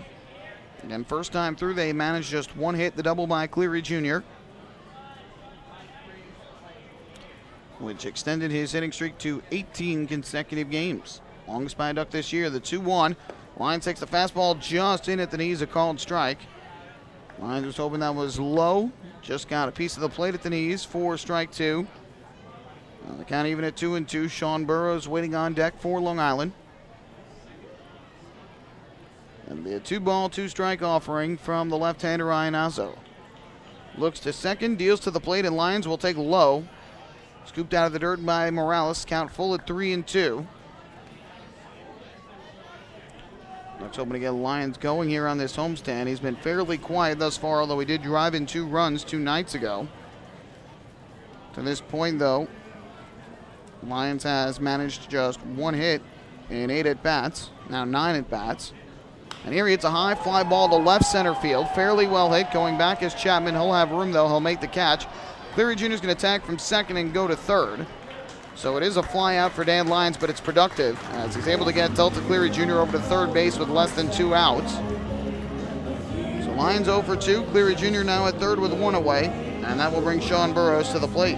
With the logo on first baseman, number 25, Sean Burrows, number 25.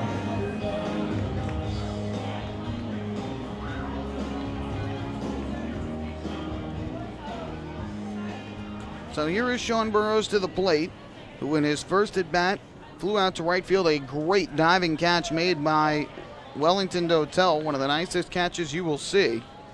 Full extension to his right, and the first pitch here, Burrows takes outside for ball 1.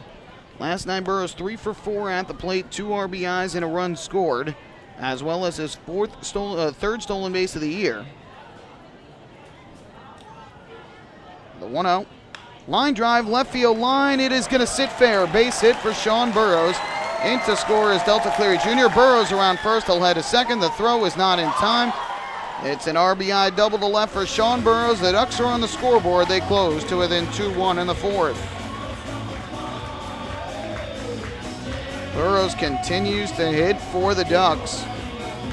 Entered the game with a .352 batting average, delivers his 47th run batted in of the year. And what a valuable addition he has been since coming to Long Island. Entering today, Burrows had a .418 batting average in 22 games with the Ducks and just picked up his 20th RBI with Long Island. First pitch, and Blank grounds one through the right side, base hit. Burrows will come to third. He'll stop there as Dotel fires it back in. No chance with Burrows' speed that he'd be able to score.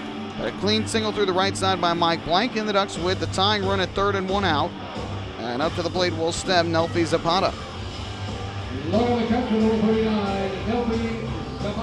So the Ducks have pulled to within one on a Wonka stolen base, a flyout, and an RBI double. Now they've got the tying run at third, the go-ahead run at first with only one out.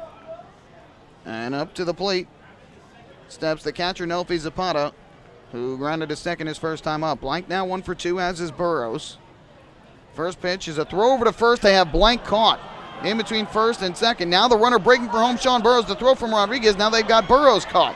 Morales chasing Burrows back to third. They throw to the third baseman, Batista. Throws to the first baseman, Rodriguez. Burrows still in a rundown, chasing back to third, and now Burrows is caught. Blank is able to make it to second on the play. So Burrows is retired as he tried to break for home with Blank caught at first. It's a bad base running blunder there for the Ducks. So Burrows is put out on the play. And the put out is going to go 1, 3, 2, 5, 3. And Blank goes down to second base.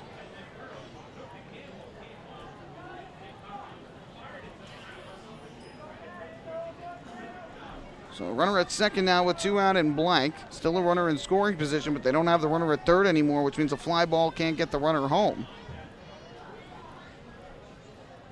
And now time called. Blank just got frozen at first. Didn't even see Iannazo really throw over, it looked like. Pitch here is on the outside corner for a called strike. And the count 0-1 on Zapata. First at bat, he bounced to second. Blank leads at second with 2 down, the 0-1. And he'll take a fastball low. Evens up the count. 1 ball and 1 strike.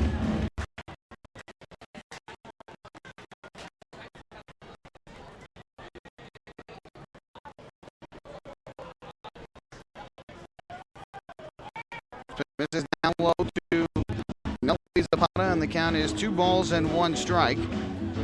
2 hits and a walk in the inning have produced a run for the Ducks. Good job by Burrows to get into the rundown enough for Blank to make it to second. Here comes the 2-1. Zapata swings and fouls it off at the plate. Just caught a piece to stay alive. And now the count is even up at 2-2.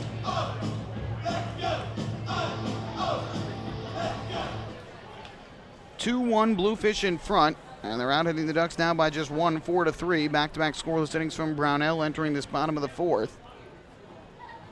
Be a 2-2 from Matt Iannazo. The southpaw gets the sign. Looks to second, delivers to the plate, and Zapata swings and misses at the breaking ball for strike 3. Second strikeout of the night for Iannazo, and the side retired in the fourth. Ducks get on the scoreboard, though. They get a run on 2 hits. No errors and 1 left on base. We head to the fifth. Bluefish 2, the Ducks 1. Hey fans, this is pitcher Patrick Kreider, and you're listening to Ducks Baseball on Long Island's home for news, traffic, and weather, 1039 LI News Radio. Beautify your patio, walkway, driveway, or pool surround with Nicoloc paving stones and walls. Nicoloc's specially formulated paver shield offers extra surface wear protection and color enhancement throughout the thickness of the paver. Paver shield guarantees that your pavers will look great for years to come. Bring home the elegance with Nicoloc. Visit the Nicoloc Design Center, Sunrise Highway, Lindenhurst, or Nicoloc.com. Let Nicoloc pavers pave your way. Enjoy the ultimate VIP fan experience at Bethpage Ballpark this season by taking in a Ducks game from the brand new Trout Town Fan Can. Presented by Roscoe Beer Company, the Fan Can is available for rental at all Ducks home games. It features 12 Dream Seat theater-style padded seats, beverage holders, an air-conditioned atmosphere, and an incredible view of the game. Packages are now available with food and beverage included.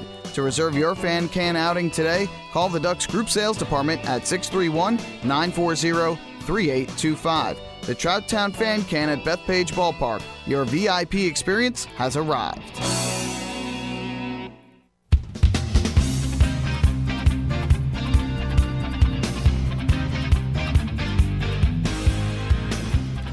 On to the fifth inning we go. Ducks fans, don't forget to stop by the Waddle Lynch shop on your next visit to Bethpage Ballpark, where exclusive, hard-to-find Ducks memorabilia is now on sale. Proceeds benefit the Quacker Jack Foundation, the charitable arm of the Long Island Ducks. So after being shut out for 3 innings, the Ducks finally get on the scoreboard in the fourth, as they are able to produce a run against the left-hander Matt Iannazzo.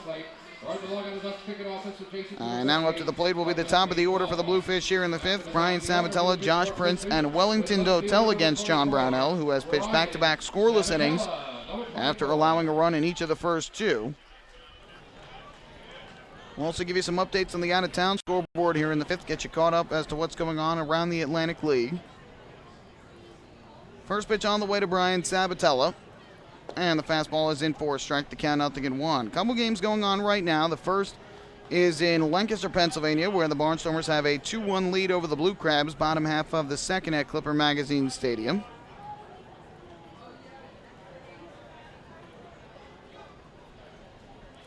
Brownell gets the sign from Zapata. And the 0-1. Low and outside to even up the count. Yesterday, Lancaster swept a doubleheader from Southern Maryland. Jason Berg. Check that, Justin Berg starting for Southern Maryland. And Joe Gardner starting for Lancaster. Line drive left center field on the run, Delta Cleary Jr., and he will line it up, make the catch. Nice grab by Cleary Jr. to retire Sabatella, who is now 1 for 3, and that's the first out of the fifth inning. So far, the Barnstormers with an RBI from Kent Mathis. And Southern Maryland with one from Craig Maddox. And again, it's 2-1 Barnstormers, now into the top half of the third inning. In York, Pennsylvania, the Revolution and the River Sharks are tied up at 1, top half of inning number 4.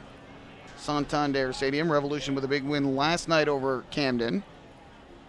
First pitch here to Prince, and he'll swing and tap one weakly. First base line, the ball caroms back fair. Brownell will field, and he's going to underhand it to first for the out. How about a bit of a luck for the Ducks there? It was kind of a ball that went off the end of the bat and went into foul territory, but it had so much English on it that it rolled back fair. Brownell did the right thing to chase after it, and once it came back fair, fielded it and threw cleanly to first, and no chance for Prince, who didn't run right away. So 2-away, that'll bring up Wellington Dotel. Starter tonight for Camden is former Duck Bill Murphy, Cody Scarpetta, the former Bluefish, starting for the Revolution. First pitch on the way here to Wellington Dotel, misses low for ball 1. York with an RBI from Andres Perez. Camden with one from Carlos Guzman. Those two among the league leaders in RBIs this year. 1-0. Ripped on the ground to short. Dan Lyons is there. His throw to first is in time. Back-to-back 1-2-3 innings for John Brownell, who seems to have settled in here. He's retired 8 in a row since 1 out in the third inning. No runs, no hit, nobody left. We are halfway through on this Thursday night. Ducks trailing the Bluefish by 1, 2-1 the score. Hey fans, this is pitcher Ian Marshall, and you're listening to Ducks Baseball on Long Island's home for news, traffic, and weather. 1039 LI News Radio. Thinking about buying or refinancing a home? Start by attending a free MCU home buying seminar. Then speak with one of our loan specialists who will guide you through the loan process. With an affordable mortgage from Municipal Credit Union, Home Sweet Home will be a little sweeter. Call 212-238-3521 or visit nymcu.org to apply for your mortgage today. Municipal Credit Union. Strong, trusted, growing. Municipal Credit Union is an equal housing opportunity lender. Take your group out to the ball game this season and enjoy all the fun of Ducks baseball at discounted prices. with the Hebrew National Picnic Area, luxury suites, the Smokin' Owls Party Deck, the Trout Town Fan Can, and so much more. Bringing your group to the game will be an unforgettable experience. The Ducks even offer opportunities to sing the national anthem, serve as the Ridgewood Savings Bank color guard, be the Nicolak Dream Team, put on a pregame performance, or shag fly balls during Ducks batting practice. To book your outing today, call 631-940-3825 and ask for the group sales department. Long Island Ducks Baseball. Good times every time.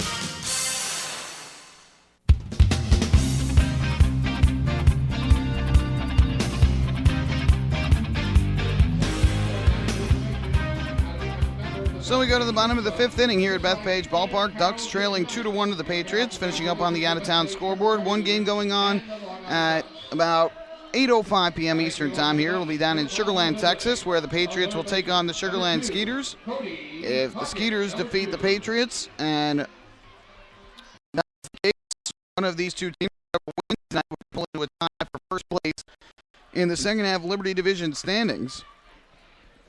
First pitch to Cody Puckett is in for a called strike. The count 0-1. Right now the Patriots are currently one game up on both the Ducks and the Bluefish. The 0-1 is low. That'll even up the count at a ball and a strike. They lost yesterday in a rain-shortened game in Sugar Land. From the windup, the 1-1, Puckett takes way up and outside ball 2. So they're lost. The Ducks win.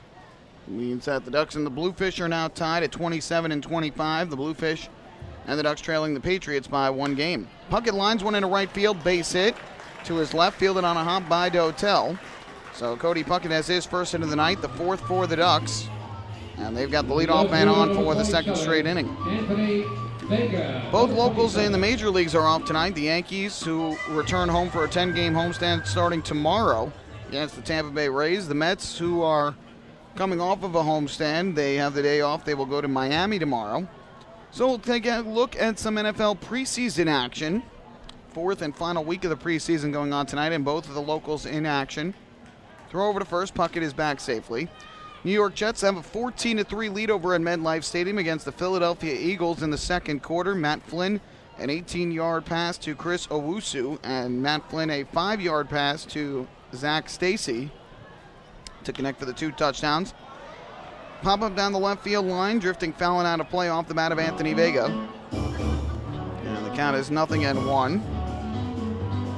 Kip Smith has kicked a field goal for the Eagles, so it's a 14-3 lead for the Jets. The Giants in action up in New England against the Patriots, who found out today that Tom Brady will not be suspended now for the first 4 games. A judge overruling the decision by the NFL to suspend him for the first 4 games. 0-1, Vegas squares the bunt, bunts, foul at the plate. So didn't bunt the first pitch, but tries to bunt the second time and ends up fouling it off, and the count is now 0-2. At least I thought he fouled it off. The scoreboard reads 1-1, but he must have taken. So Iannazzo will kick and fire. Vega bunts this one to the first base side of the mound. Iannazzo will field. He'll flip to Josh Prince covering. So it must have been a ball. He bunts on the 1-1 pitch. The sacrifice successful for Vega. The putout goes 1-4 on the play. Going to second is Cody Puckett. So the Ducks playing some small ball here in the 5th inning. Following the single by Cody Puckett to right, a sacrifice punt from Anthony Vega. With the putout going 1-4, Puckett, the tying run, moves into scoring position. And up to the plate steps the second baseman, Elmer Reyes. First pitch on the way. Reyes will take a breaking ball in for a strike. 0-1. So the Giants playing New England. No score right now in the first quarter. Backup quarterbacks are in. Ryan Nassib for the Giants. Ryan Lindley for the New England Patriots. 0-1 is fouled off first base side. That ball is backing out of play.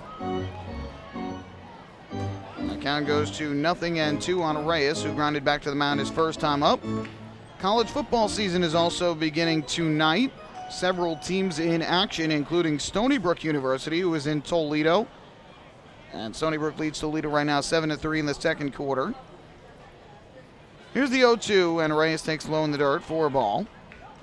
University of Michigan about to get underway with Jim Harbaugh as their new head coach, coaching for the first time in his alma mater. TCU, the number 2 ranked team in the country, playing tonight in Minnesota. Here comes the 1-2. Iannazo kicks and fires, and Reyes takes low again. Good block at the plate by Morales, keeps Puckett at second. And the count is 2 balls and 2 strikes. So the college football season officially underway. And you can certainly smell fall coming in the air here as football's beginning, hockey and basketball getting closer, and the baseball playoffs right around the door. 2-2, Reyes takes again low. Good job by Reyes to work the count from 0-2 to 3-2. If he reaches, 2 would be on with 1 out, with Phelan Lentini waiting on deck. Cody Puckett, who singled to start the inning, is at second base with 1 out. Here's the payoff pitch, and Reyes swings and fouls it off. Just got a piece. Didn't see the ball at first. It looked like it hit right off of the left shoulder of Job doing Morales. That's where he just grabbed. And we couldn't see whether or not that ball had hit the ground or not, but it ended up, after Morales moved to his right, we could see the baseball out in front of home plate. So a foul ball by Elmer Reyes keeps the at-bat alive, and we'll do it again at 3-2.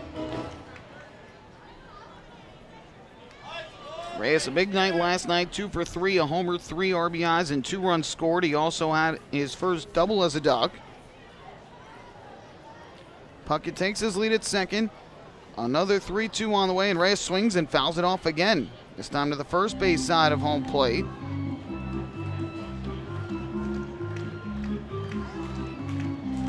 So a good at-bat here from Elmer Reyes. Next pitch will be the 8th of the at-bat.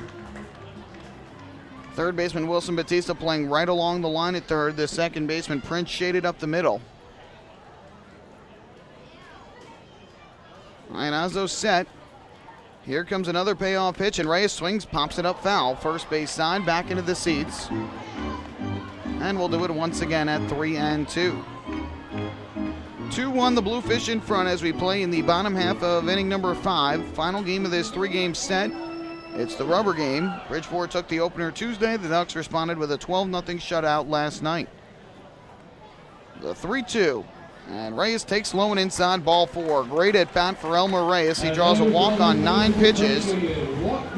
For Iannazo, that is the second walk he has allowed tonight. It's another Municipal Credit Union walk with a purpose. Every time a Ducks batter walks, the Quacker Jack Foundation wins. Back to the top of the order for your luck on the Ducks with right fielder number 22. So 2 down, excuse me, 1 down, 2 on, I should say, here in the bottom half of the 5th inning. The tying run and the go-ahead run on base. And up to the plate is the leadoff hitter in the Ducks lineup, Phelan Lentini, who is 0 for 2 thus far tonight. Iannazo gets the sign, comes set, his first pitch, and Lentini swings, grounds one up the third base line. Fielded there by Batista, steps on third, throws to first for the out. And on 1 pitch, Lentini retired as well as Puckett, a 5-3 double play, and the side retired here in inning number 5. No runs, a hit, a walk. Because of the double play, only 1 left on base. We'll go ahead to the 6th with the Bluefish still in front, 2-1. Hey fans, this is Blake Davis, and you're listening to Ducks Baseball, Long Island's home for news, traffic, and weather. 103.9 LI News Radio. The results are in. PSEG Long Island is delivering 99.9% reliability. We got there by strengthening equipment and clearing trees along power lines across our area. And our new outage management system will continue to ensure improved communications and faster restoration. 99.9% reliable. It's one more way we're serving you better. Discover how we're improving every day to bring you better service at www.psegLiny.com/reliability. M&V Limousines is the official bus company of the Long Island Ducks. Family owned and operated, they've been in the business for over 23 years. M&V Limousines offers coach buses with Wi-Fi and restrooms, party buses, exotic limousines, and so much more. Whether you're looking for transportation for weddings, proms, corporate outings, or long-distance trips, they've got the right vehicle for you. Visit their showroom in Comac or check them out online at mvlimo.com. M&V Limousines, the official bus company of the Long Island Ducks.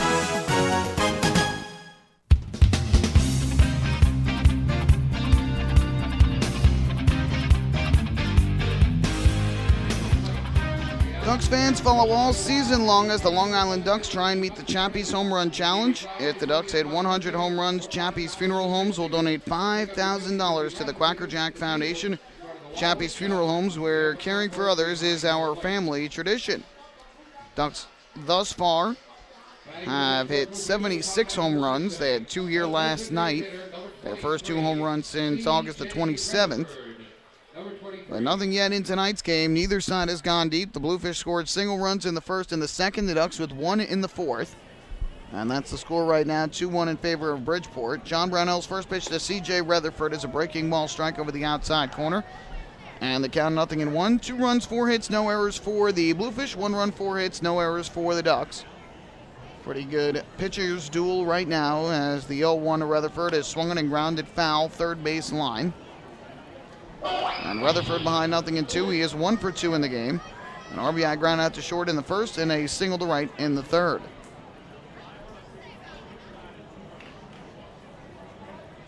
Second baseman Elmer Reyes shaded up the middle here for the righty swinging Rutherford. So a big hole on the right side, and that's where he singled his last time up, though it was more a bloop single out in a shallow right center. The 0-2, fastball taken up high.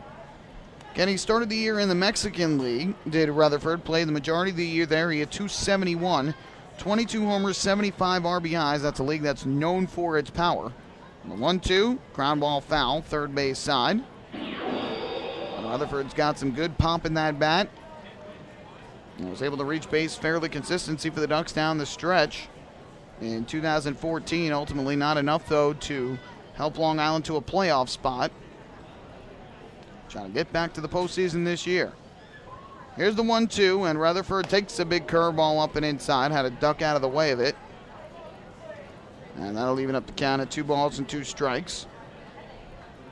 Be Rutherford, Andres Rodriguez, and Wilson Batista here in the top of the 6th inning. 2-2 pitch. Brownell kicks and fires. Fastball on the outside corner, a called strike 3. Good fastball from Brownell. Paints the corner for his 5th strikeout of the night. Now 9 straight retired by Brownell since he allowed that single to Rutherford in the 3rd, 1 away in the 6th.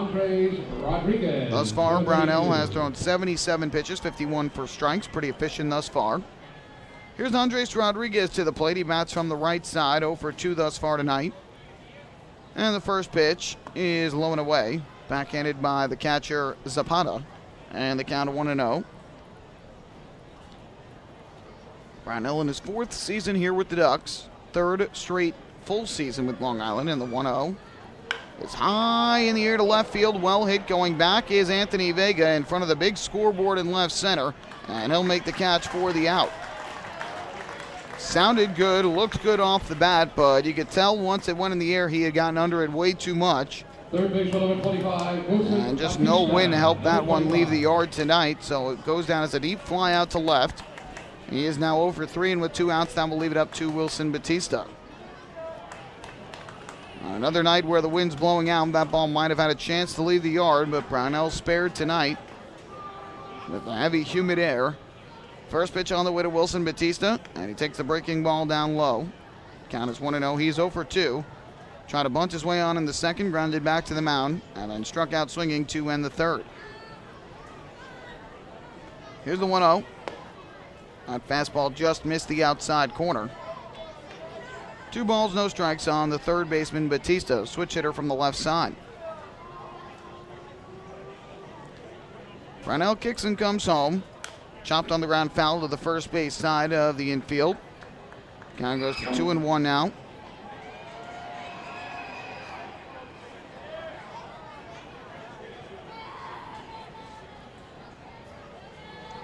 Final game of this series. The Ducks trying to end this season series on a high note. The 2-1 is hit on the ground to second. 2 hops for Elmer Reyes. And a start of first in time. 3 straight 1-2-3 innings for John Brownell, who has settled in nicely here tonight and has retired 11 in a row. We will head to the bottom half of the 6th. Ducks still behind by 1, 2-1 Bridgeport. Hey fans, this is shortstop Dan Lyons, and you're listening to Ducks Baseball on Long Island's home for news, traffic, and weather. 1039 LI News Radio. James Simmons is going back. He is looking up, and on Bark in the Park Night, that one is gone and reaches a kennel in central ice. That was another home run for the Ducks. And Duck fans, what's more fun than a home run that helps the Ducks win a game? How about a homer that helps the community win? Chappie's Funeral Home and the Long Island Ducks have once again teamed up for the Chappie's Home Run Challenge. If the Ducks hit 100 homers this season, Chappie's Funeral Home will donate $5,000 to the Quacker Jack Foundation. So every time a Ducks hitter goes deep this season, watch for the Chappie's Challenge home run count on the scoreboard. And if we reach 100, we're all a winner. Chappie's Funeral Home, where caring for others is a family tradition. Can't get enough of the Long Island Ducks? Well, now you can get even more inside info on your favorite hometown team through Facebook and Twitter. The Ducks are constantly updating fans through social media with scores, transactions, ballpark promotions, and much more. You can even win great prizes. All you'll need to do is make a free account on Facebook and Twitter, and then visit us at facebook.com/LIDucks and twitter.com/LIDucks. Think you're Long Island's biggest Ducks fan? Get connected now.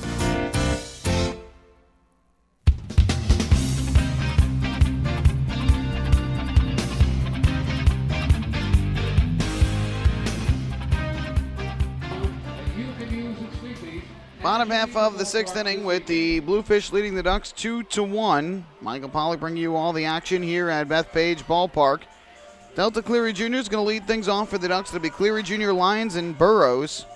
As the Ducks try and pull even here, they had runners at second and third. Or excuse me, a runner at first and third with 2 down in the fourth. Let me rephrase. First and third, 1 out in the fourth, but a base running blunder got Burrows between third and home and a rundown, and then Zapata struck out to end that threat. First pitch here to Delta Cleary Jr. is a strike. And then last inning at first and second with 1 out, but Lantini grounded into the 5-3 inning double play. So see what the Ducks didn't do here against Iannazzo. The 0-1 is another breaking ball in for a strike. And Cleary Jr. behind 0-2. He's been on base twice tonight. A double in the first inning, a walk and a run scored in the fourth.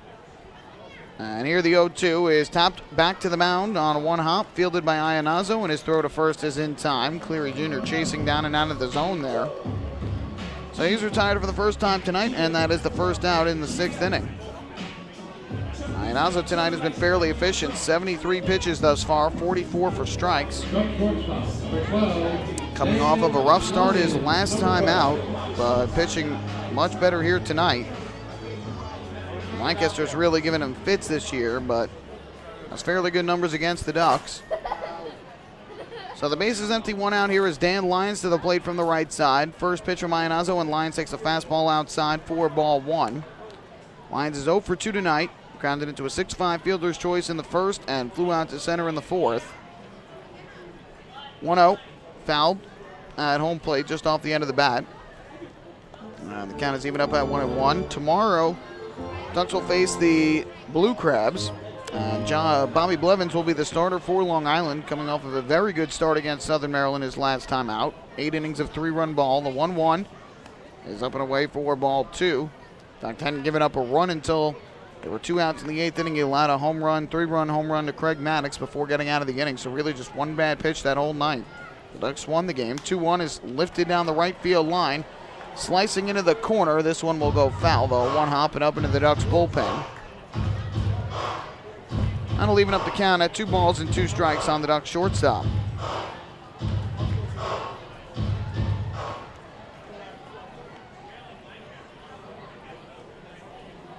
Two balls, 2 strikes.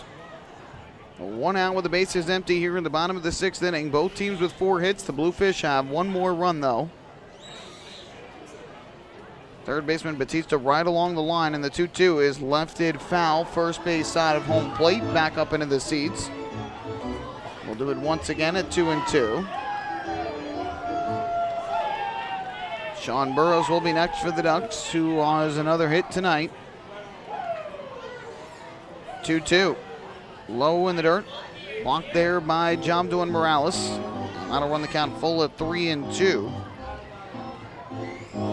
Iannazzo with 2 walks tonight. That's a rarity. Did not walk anybody his last time out and has only allowed a walk in 2 of his last 5 starts now.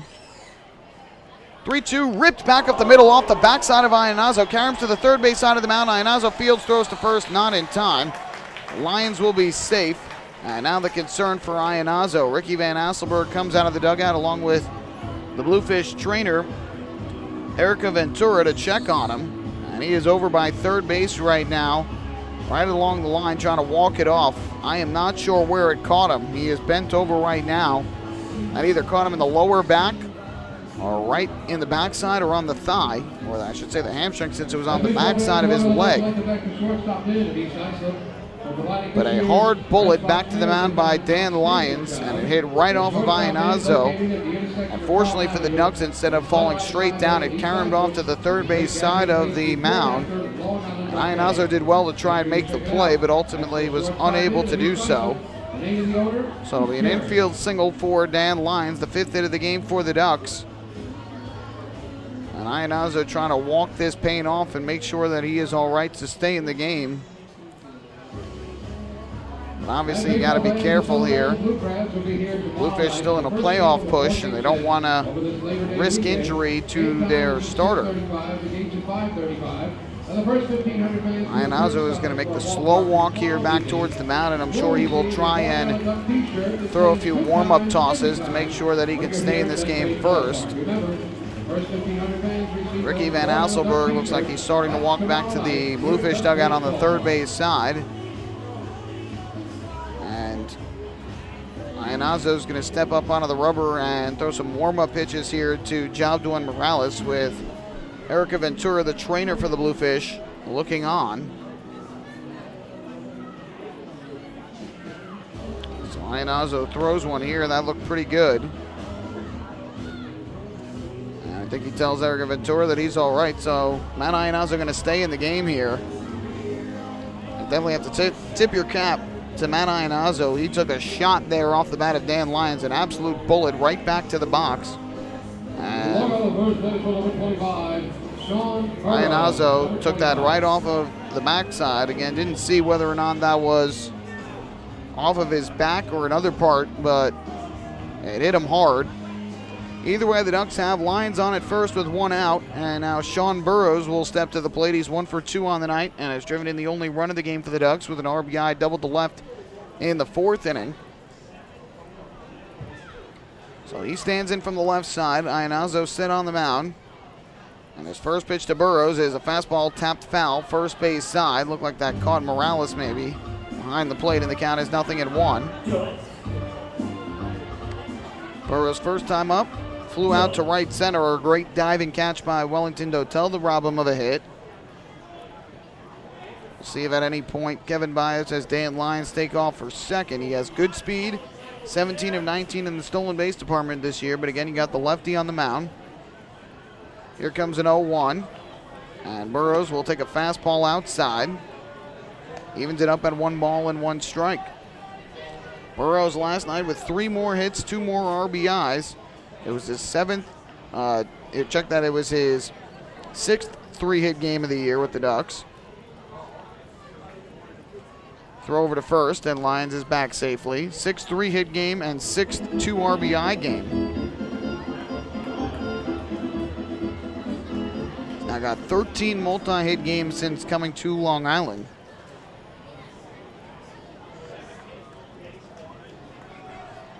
Be a 1-1. And Iannazo looks over to first. Deal to the plate, and Burrows fouls this one off down the left field line out of play. Pitch came inside, got it off the inner part of the bat. And the count 1-2 on the Ducks' first baseman. 2-1 Bluefish here in the bottom of the 6th inning. 1 on and 1 out. Mike Blank waiting in the on-deck circle for the Ducks. And it'll be a 1 ball, 2 strike pitch from Matt Iannazo. Don't worry about it. Comes set, looks over to Lyons at first, deals to the plate, and Burrows will take low. Good eye on the fastball down in the zone. Even up the count at 2 balls and 2 strikes.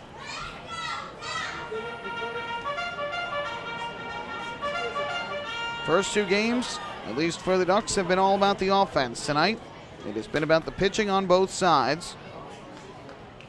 Iannazo trying to complete a 6th inning here tonight and keep his team in front by 1. Here's the 2-2, and Burrows fouls this one back to the screen. It's the top of the screen on the third base side of home plate. We'll do it once again at 2-2.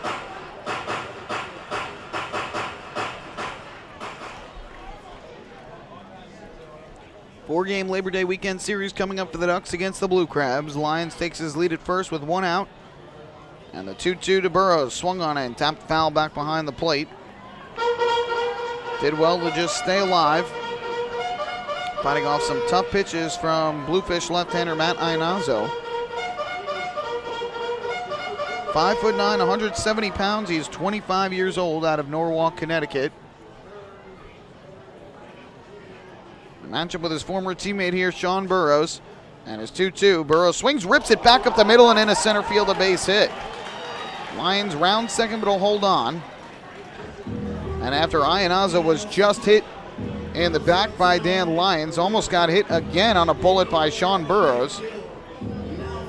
Ricky Van Asselberg is going to come out of the dugout here, and I don't know if he's going to take out his left-hander or if he's going to just try and settle him down. You have to think that his nerves are jumping right now.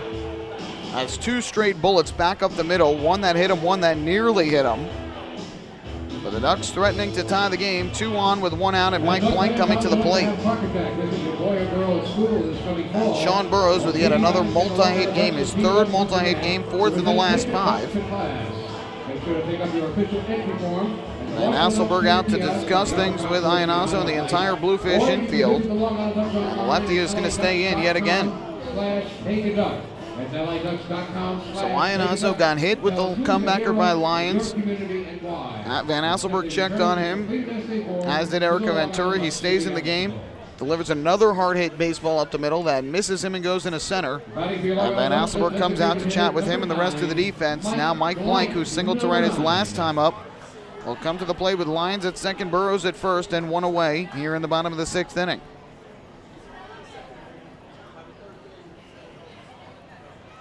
Iannazo looks in, now is ready. Looks back to second and the first pitch. Blank takes a breaking ball outside.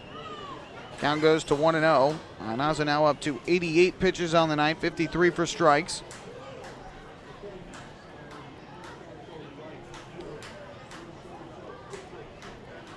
From the stretch, the 1-0, and Blank swings, chops one on the ground, left side and through, a base hit. Lyons is going to round third and try and score. Sabatella's throw to the plate is cut off. It's an RBI single to left for Mike Blank, and the Ducks have tied up the ball game at 2 here in the bottom of the 6th inning. So Mike Blank comes through with his second hit of the game, RBI number 42 on the year. And now Van Asselberg back out of the dugout once again, and that will spell the end for Matt Iannazo. So after 2 hard comebackers, one that hit him, one that just missed him, Van Asselberg made 2 visits, keeps him in the game. Of course, one was an injury visit, and now this time he's going to have to take the ball from Iannazo with the game now tied at 2. New pitcher coming in for the Bluefish. The Ducks have rallied back to tied at 2 and have 2 on with 1 out in the bottom half of the 6th inning. Hey fans, this is Marty Jansen, and you're listening to Ducks Baseball on Long Island's home for news, traffic, and weather. 1039 LI News Radio. North Shore LIJ Southside Hospital in Bayshore is the healthcare heart of our community. We provide outstanding health care right here at home with centers of excellence in cardiology, orthopedics, neurosciences, women's health services, and much more. Experience counts, and North Shore LIJ Southside Hospital has been around for nearly a century of care. For more information, please call 631-968-3000 or visit us on the web at www.nslij.com. The results are in. Thousands of PSEG Long Island customers participated in our energy efficiency programs, saving nearly $35 million. Being energy efficient helps our environment, too. Together, we've eliminated 21,000 cars worth of emissions in 2014. Thank you, Long Island. We're all making a difference. Discover how we're improving every day to bring you better service at www.psegliny.com/efficiency.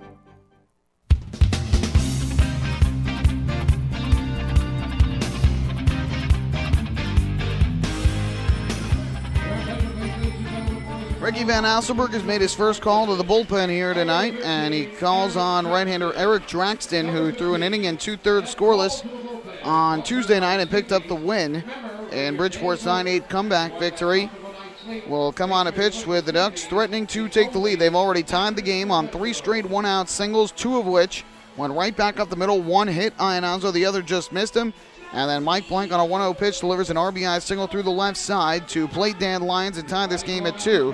So Ionazzo will be unable to get the win here tonight. And now it'll be up to Draxton to try and keep the Ducks off the scoreboard for the rest of this 6th inning and keep the ball game tied up at 2 apiece.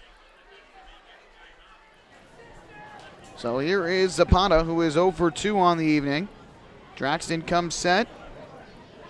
Looks back to second where Burrows takes his lead, and his first pitch to Zapata is a fastball low. And the count of 1-0. Zapata grounded out to second in the 2nd inning. And a strikeout swinging in the 4th with a runner at second base and 2 down. Blank takes his lead at first and Burrows at second. Draxton gets the sign from Morales. The 1-0.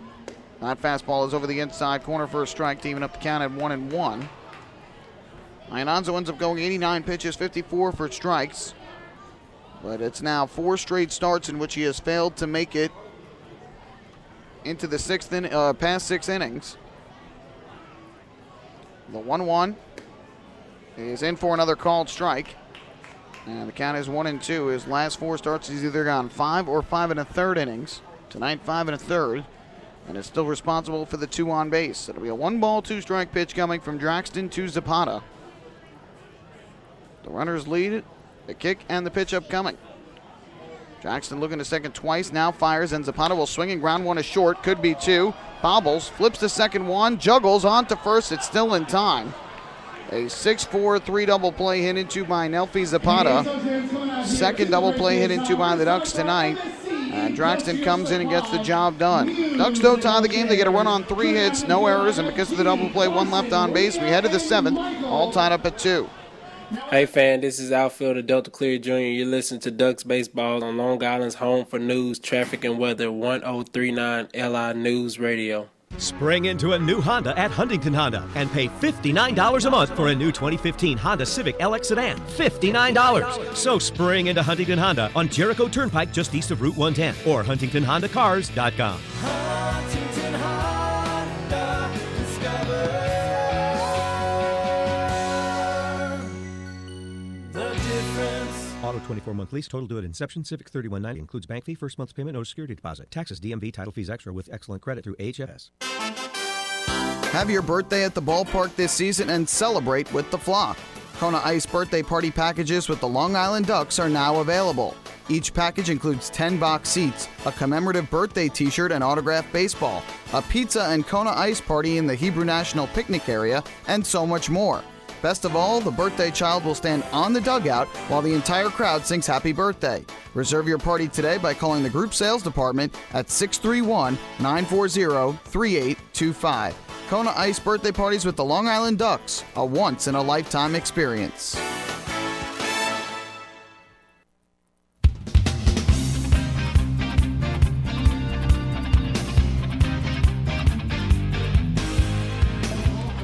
Ducks fans, chill out on warm nights tonight with a cold cup of Hampton Coffee Company gourmet iced coffee available at the concession stands at Bethpage Ballpark. Hampton Coffee is the preferred coffee of the Long Island Ducks. Visit HamptonCoffeeCompany.com or check out their cafes out in the Hamptons.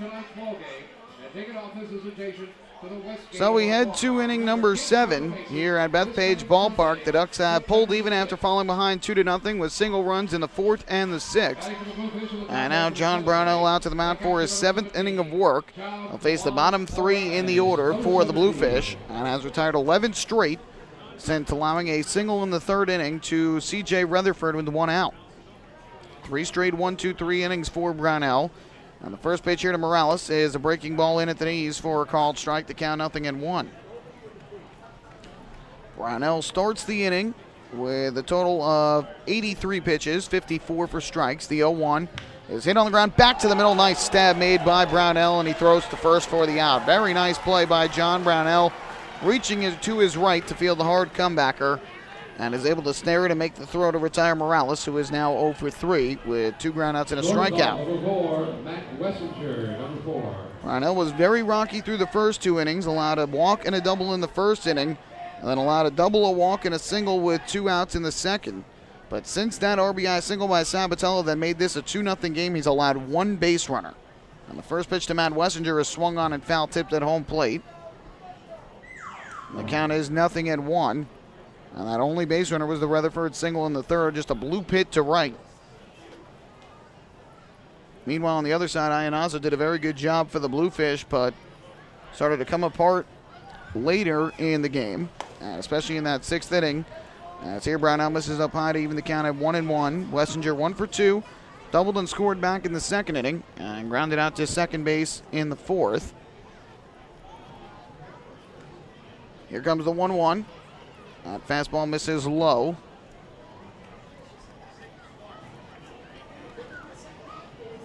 Brownell in the game, 5 strikeouts, 2 walks,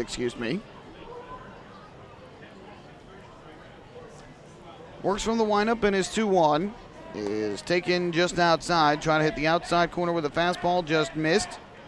So it is 3-1 on Matt Wessinger, the 8-hitter, with Ethan Chapman waiting on deck. The 3-1, swung on a line into right center field. Delta Cleary Jr. on the run, will play it on a hop. It's a base hit. Matt Wessinger with his 2nd hit of the ball game, getting his first start of the series. And so the Bluefish with a 1-out base runner that ends the streak of 12 straight, retired by Ducks right-hander John Brownell.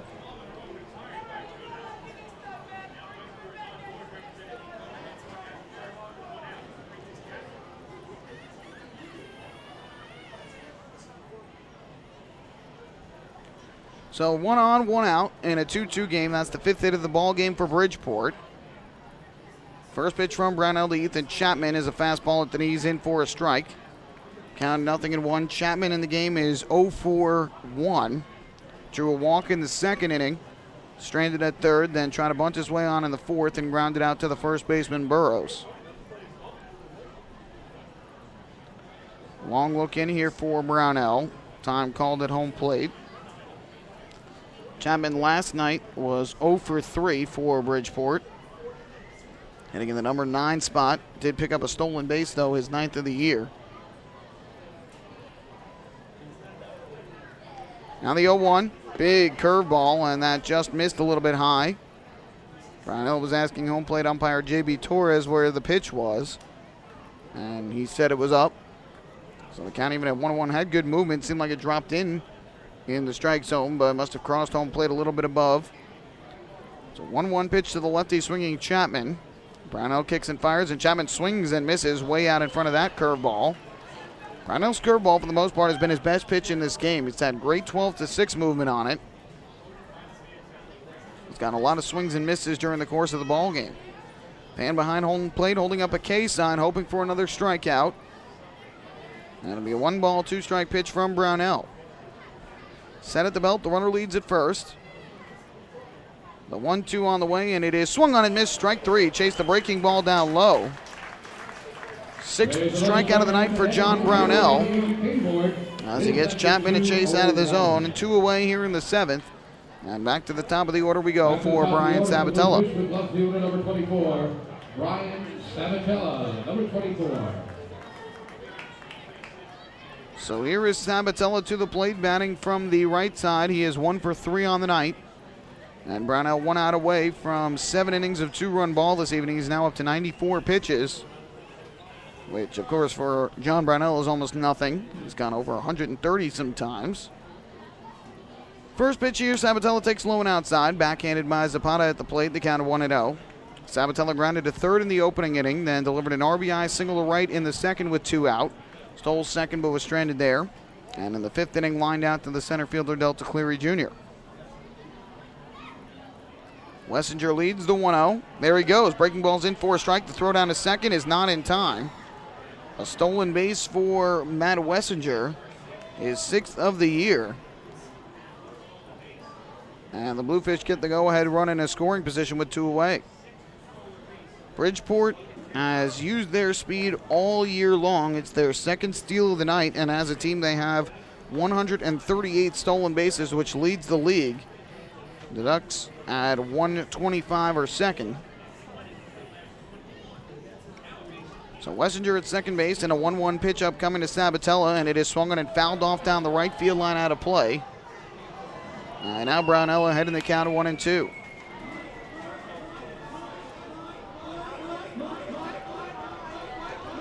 Ducks and the Bluefish tied at 2 here in the top half of inning number 7 in the rubber game of this 3-game set.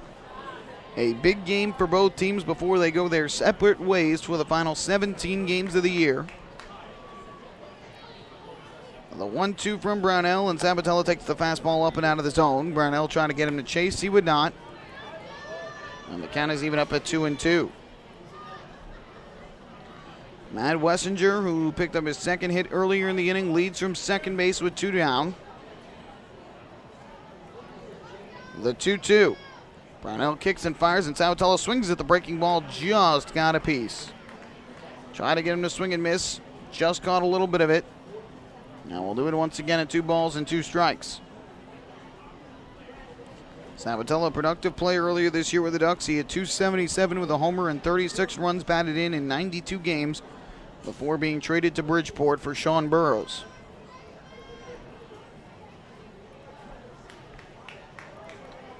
Be a 2-2 once again from Brownell. Wessinger steps off second.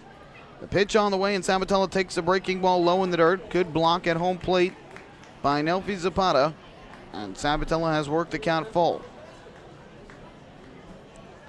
Sabatella has had some family and friends in attendance throughout the course of this series, and he mentioned on the pregame show that they've obviously continued to support Sabatella no matter where he's playing, even though they're Long Island natives, and now rooting for the Bluefish facing the Ducks here on Long Island. Be another 3-2. Brownell wants to go through the signs once again. Just crossed the 100 pitch mark did Brownell. And trying to make number 101 be the final one of this 7th inning. The 3-2 on the way to Sabatella is swung on and grounded to third. Charging in is Cody Puckett. Fields on the short hop. It's throw to first low and dug out by Burrows. Great play by Sean Burrows to save the error from Puckett. And the inning is over. So the corner infielders are able to convert for the final out of the inning. A tough hop fielded nicely by Puckett, and a tough hop at first fielded by Burrows to end the inning. So for the Bluefish, no runs, 1 hit, and they leave 1 in scoring position. We will head to the bottom of the 7th. Time to stretch here at Bethpage Ballpark. It's the Ducks 2 and the Bluefish 2. Hey fans, this is right-handed pitcher John Brownell, and you're listening to Ducks Baseball on Long Island's home for news, traffic, and weather, 1039 LI News Radio. Hey, Ducks fans, the official hotel of the Long Island Ducks is the Upsky Long Island Hotel in Hauppauge. It's centrally located on the north shore of Long Island and offers a home away from home for both business and leisure guests. The Upsky Long Island Hotel features an indoor pool, 24-hour business center, a fitness center, and complimentary Wi-Fi in all guest rooms. Enjoy the contemporary American cuisine at the Fountain Grill restaurant or grab a quick bite to eat at Cafe Pronto. Best of all, it's only minutes from Bethpage Ballpark. The Upsky Long Island Hotel, the official hotel of the Long Island Ducks. Call 231-1100 today. That's 631-231-1100. Family fun every time. Beautiful evening for baseball. Big action every time. He reaches up. It's gone! Great value every time. And the Ducks have won it 7-1. The Ducks schedule is loaded with new promotions this season. And with an average ticket price of just $10 and free parking, there is no better value on Long Island. For game times and tickets, visit liducks.com. Long Island Ducks Baseball. Good times every time.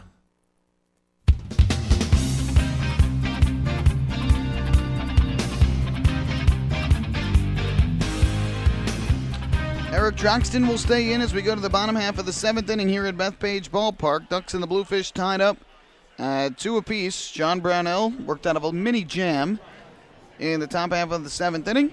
And here's Cody Puckett to lead off in the bottom half, and he takes a breaking ball over the inside corner for strike 1. Droxton getting Zapata hit into a 6-4 3-double play to end the 6th inning.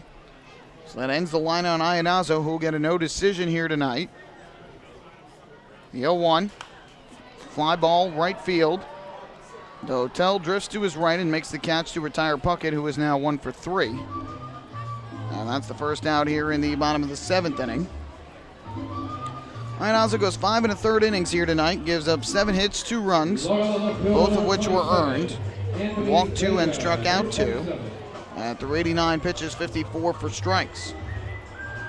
So Ionaza will take the no decision here tonight. And back-to-back starts now without a win. And in 3 of his last 4, he has not picked up the win. First pitch to Anthony Vega, popped up foul, third base side out of play. Count 0-1. The numbers on Draxton this year have been good for Bridgeport. He's 3-1 with a 2.56 ERA in 48 games out of the bullpen. 48 hits in 52 2/3 innings, 19 runs, 15 of them earned. 15 walks to 43 strikeouts. And again, got the win here on Tuesday night with an inning and 2/3 of scoreless relief. The 0-1, swing and a miss. Vega, a big hack on a breaking ball diving down low. Looked like a hard slider in the count, 0-2. Infield straight away. Corner infielders are playing in. The 0-2 on the way from Draxton to Vega is low and inside. Taking for ball 1 tonight. He's 0 for 1, a fly out to left in the 3rd, and a sacrifice bunt in the 5th. Elmer Reyes waits on deck, the 9-hitter and second baseman. Here's the 1-2. Line drive left field for Vega on the run. Sabatella won't get it. It drops in a base hit. 8th hit of the night for Long Island. And Anthony Vega goes the opposite way for a 1-out single. Good piece of hitting. 1 on, 1 out for the Ducks, and Elmer Reyes coming to the plate. Vega last night was 2 for 4 with 3 RBIs, 2 runs scored, and a pair of doubles, his 7th and 8th of the year. So he picks up the hit tonight. He's now 1 for 2. And here is Elmer Reyes to the plate, the 9-hitter and second baseman from the right side, 0 for 1 in the evening. Vega with good speed at first. He takes his lead there. First pitch from Draxton, and this one grounded to third. Tough hop for Batista, but he comes up with it. Throws to second, 1 on to first. Double play. 3rd consecutive inning that the Ducks have hit into an inning-ending double play. Shades of what happened up in Bridgeport last week, and the side retired in the 7th. No runs, 1 hit, and because of the double play, nobody left. We will head to the 8th, still tied up at 2 apiece. Hey fans, this is first baseman John Griffin, and you're listening to Ducks Baseball on Long Island's home for news, traffic, and weather. 1039 LI News Radio. Few places on earth offer the charm and excitement of Fire Island. At Fire Island Ferries, located conveniently at 99 Maple Avenue in Bay Shore, they offer convenient travel to Fire Island 7 days a week. Fire Island is quickly becoming a top destination for families of all ages. Experience the informal, carefree communities, the dazzling night scene, enjoy fine dining, or climb to the top of one of the tallest lighthouses in the United States. But there's only one way to get there, by calling Fire Island Ferries at 631-665-3600 today. For fare and scheduling information, please visit fireislandferries.com. Hey Ducks fans, stay up to date with Long Island's hometown team by visiting Quack of the Bat, the official blog of the Long Island Ducks. Quack of the Bat will bring Ducks fans beyond the headlines with in-depth feature articles, breaking news stories, game previews, post-game wrap-ups, and so much more. Interact with the team during the entire season through quotes directly from the players and coaches, as well as exclusive video clips and photos. Check out the blog today at quackofthebat.wordpress.com. Quack of the Bat, the official blog of the Long Island Ducks.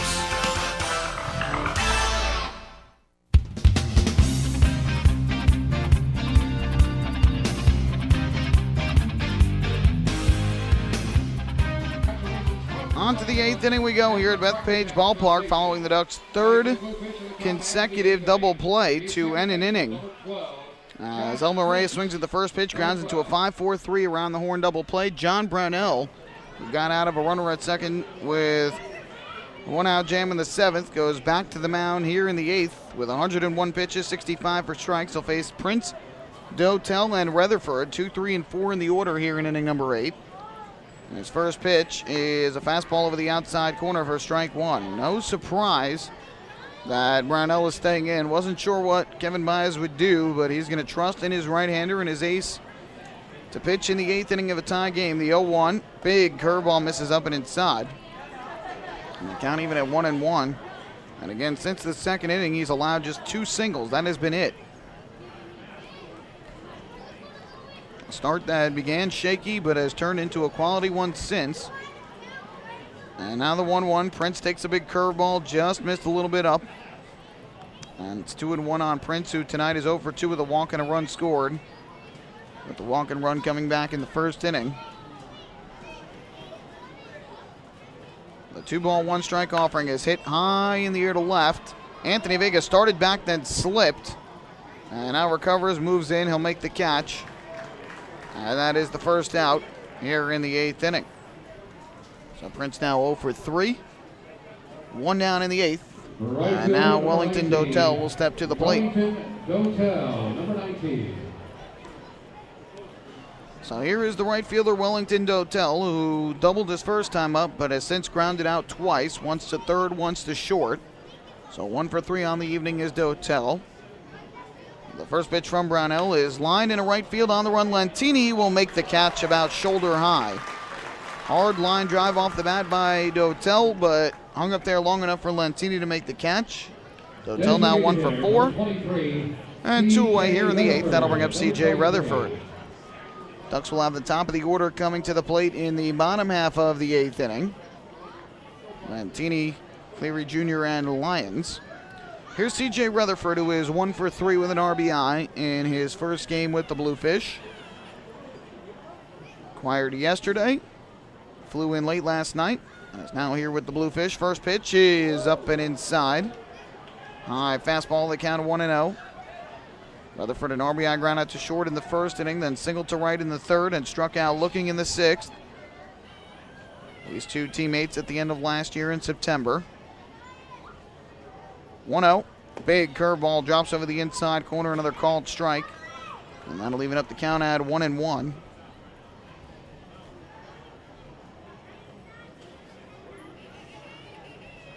Five times this year, Brownell has gone 8 or more innings. And here hits the outside corner with a fastball for a strike, the count of 1-2. And 1 strike away from making it 6 times this year with 8 or more innings. League leader in innings pitched entering tonight at 147. League leader in strikeouts at 117. He has raised both of those numbers tonight. And the 1-2 to Rutherford is swung on and missed. Strike 3. Blew the fastball by him up high. 7th strikeout of the night for Brownell in a dominant 1-2-3 8th inning. 8 innings of 2-run ball tonight for the Ducks right-hander. We head to the bottom of the 8th. Still a tie ball game. Ducks 2 and the Bluefish 2. Hey fans, this is Bud Harrelson, and you're listening to Ducks Baseball on Long Island's home for news, traffic, and weather. 1039 LI News Radio. Beautify your patio, walkway, driveway, or pool surround with Nicoloc paving stones and walls. Nicoloc's specially formulated paver shield offers extra surface wear protection and color enhancement throughout the thickness of the paver. Paver shield guarantees that your pavers will look great for years to come. Bring home the elegance with Nicoloc. Visit the Nicoloc Design Center, Sunrise Highway, Lindenhurst, or Nicoloc.com. Let Nicoloc pavers pave your way.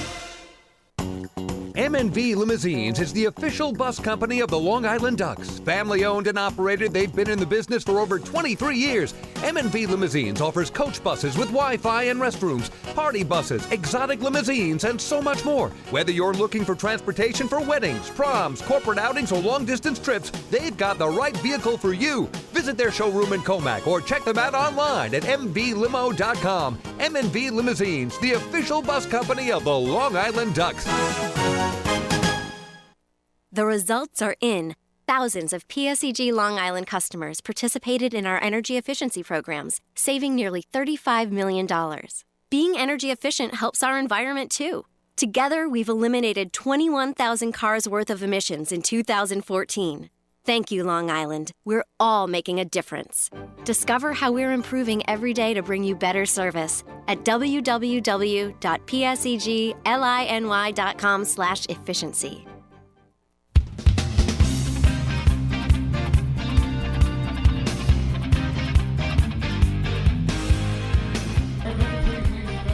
We head to the bottom of the 8th inning. 2-2 the score between the Ducks and the Bridgeport Bluefish. New pitcher is in for Bridgeport. It is right-hander number 36, Stephen Ames. And he takes over for Eric Traxton, who for the second time in this series throws an inning in 2/3 of scoreless baseball and gave up 1 hit, no runs, no walks, or strikeouts. Got a double play to end the 6th and a double play to end the 7th. So he will come in to pitch in the 8th, and for the Ducks, it will be the top half of the order with Phelan Lentini, Delta Cleary Jr., and Dan Lyons due up to bat. Michael Pollock bringing you all the action. Ducks game of the week here on 103.9 FM LI News Radio and online as well via the Ducks official YouTube channel, youtube.com/DucksBaseball. Quick out-of-town score update. The Patriots have opened up a 4-0 lead over the Skeeters. Bottom of the second in Sugar Land. So if that score holds up and the Ducks win here tonight, Ducks would remain a game back. Bluefish would fall to 2 back. First pitch is in for a strike from Ames to Lentini. The count 0-1. If Bridgeport wins and Somerset wins, Bluefish would remain 1 back. The Ducks would fall to 2 back of the Patriots. Here's the 0-1. Lentini takes low and outside, skips past the catcher and to the first base side. The count of 1-1. Lentini is 0 for 3 here tonight after a 3 for 5 performance last night. He's grounded back to the mound, flown out to right, and grounded into a 5-3 double play. Ducks trying to break through and get their first lead of the night. And here a called strike over the inside corner. Lentini thought about swinging, ended up holding up. And takes strike 2. Ames, the second reliever out of the bullpen in relief of Matt Iannazzo. The 1-2 is swung and grounded towards the middle. The shortstop to his left, Wessinger. Fields throws to first in time.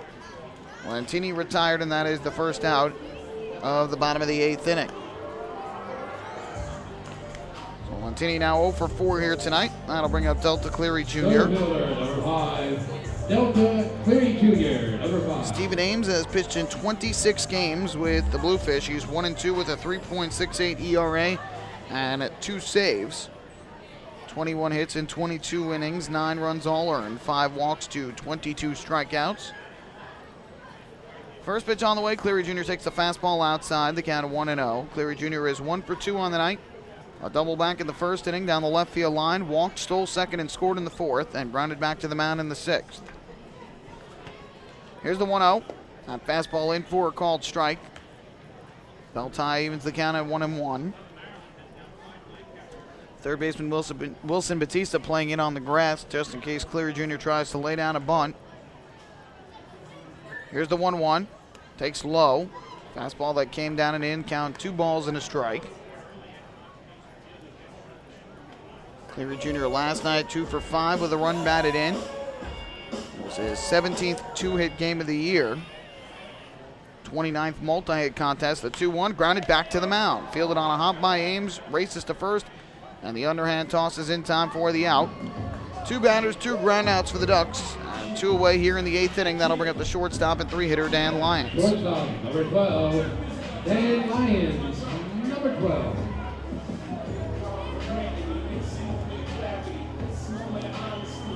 So the Bluefish bullpen tonight doing a much better job than they did last night when Scott Schumann and Eric Mozica really struggled. Mozica was released today. First pitch on the way to Lyons is swung and popped foul, first base side of home plate. And the count 0-1. Those two combined to allow 9 runs in the 6th inning as the Ducks broke open the game and took a commanding 12-0 lead. Here's the 0-1. That's up and outside by Ames to even up the count. So far, 2 1/3 scoreless out of the bullpen for Bridgeport. Here's the 1-1 offering. Lyons will swing and foul this right back to the screen. On a piece to stay alive. Lyons tonight is 1 for 3. The 1 hit he had was in the 6th. A hard line drive comebacker right to the mound. And hit off the backside of Iannazzo. He was able to stay in the game, but ultimately allowed a single to Burrows and then the RBI single to the left by Mike Blank. That tied up this game at 2. The 1-2 to Lyons is a breaking ball down in the dirt. Good eye by the Ducks shortstop. Evens up the count at 2-2. Ducks are out hitting the Bluefish 8-5 in the game. The score remains tied at 2 as Long Island has hit into 3 inning-ending double plays over the last 3 innings. 2-2 the count. Ames looks in for the sign, gets the pitch he likes, deals, and Lyons a swing and a miss, strike three. Ball was down in the dirt. Morales recovers, and his throw to first hits Lyons. So Lyons will be safe. Now the Ducks have life here in the 8th inning.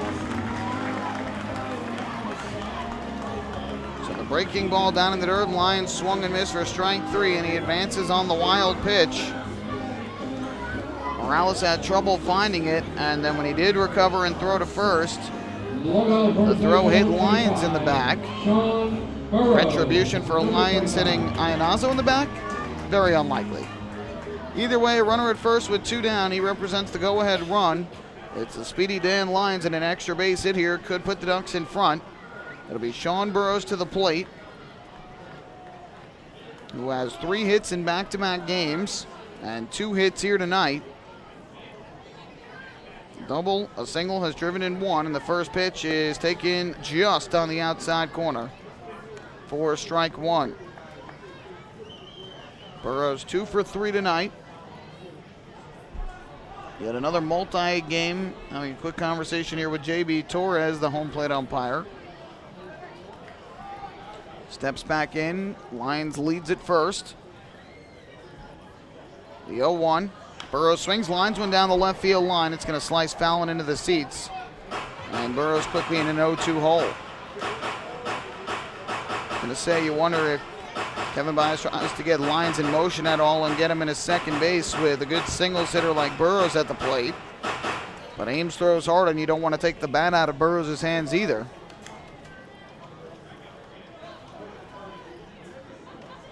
So it'll be an 0-2 pitch coming from Ames to Burrows. The kick in the pitch is low in the dirt. Lyons breaks for second right away. He's going to make it in there safely. Heads up, base running for Dan Lyons on the wild pitch. Ball was down in the dirt. It was blocked, but he saw initially the catcher didn't come up with it cleanly and took right off for second. So 2 wild pitches in the inning by Ames. And now the Ducks have the go-ahead run in scoring position with 2 out. And a base hit from Burrows could tie this game, but they're going to intentionally walk Burrows. No surprise there. The first base opening up, and they know how dangerous Burrows can be. Ricky Van Asselberg calls for the intentional walk, despite being ahead in the count 1-2. Now Mike Blank coming to the plate is going to bring Ricky Van Asselberg back out of the mound to talk things over with his right-hander.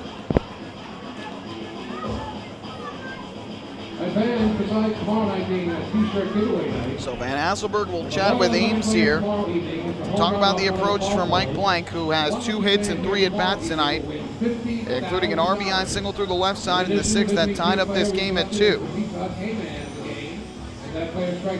So they talk things over. That's the second mound visit of the game for Van Asselberg. Batting for the Ducks, the designated hitter, number 9, Mike Blank, number 9. And here is Mike Blank to the plate from the right side, 2 for 3. Trying to drive home lines from second and put the Ducks ahead for the first time tonight. The runners lead the first pitch, and Blank takes a fastball off the outside corner for ball 1. After a strikeout in the second inning, Blank singled to right in the 4th, was stranded at second. And then in the 6th inning, grounded an RBI single through the left side that scored Dan Lyons from second. At the time, it was Lyons at second, Blank at first with 1 out. Same situation with the runners, but this time there are 2 away. Here comes the 1-0. Ames deals, and Blank will take a fastball strike outside corner this time. This one closer to the plate and hit the outside corner. So the count is even at 1-1. Blank with 2 hits tonight. 19th time he's had 2 hits in a game this year. The 1-1. Low and inside. Takes the breaking ball for ball 2. Big game for both of these teams, trying to win the series and get closer to first place and to a playoff spot here in the second half of the season. 2-1 pitch upcoming. Ames deals, and Blank will swing and foul this one back to the screen. Good cut by Blank. Just missed it and fouls it straight back. Count is 2-2. Ducks fell behind 2-0 in the second. Rallied back with runs in the 4th and the 6th to tie the game. And now threatening with 2 outs, a strikeout wild pitch, another wild pitch, and then an intentional walk.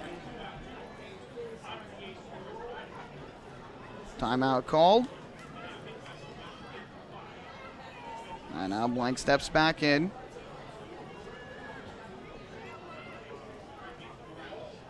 Two-two pitch coming up. Ames looks to second, deals to the plate, and Blank will swing and tap this one foul at the third base line. Looked like the pitch was down in the zone, swung down at it, and just able to get a piece of it.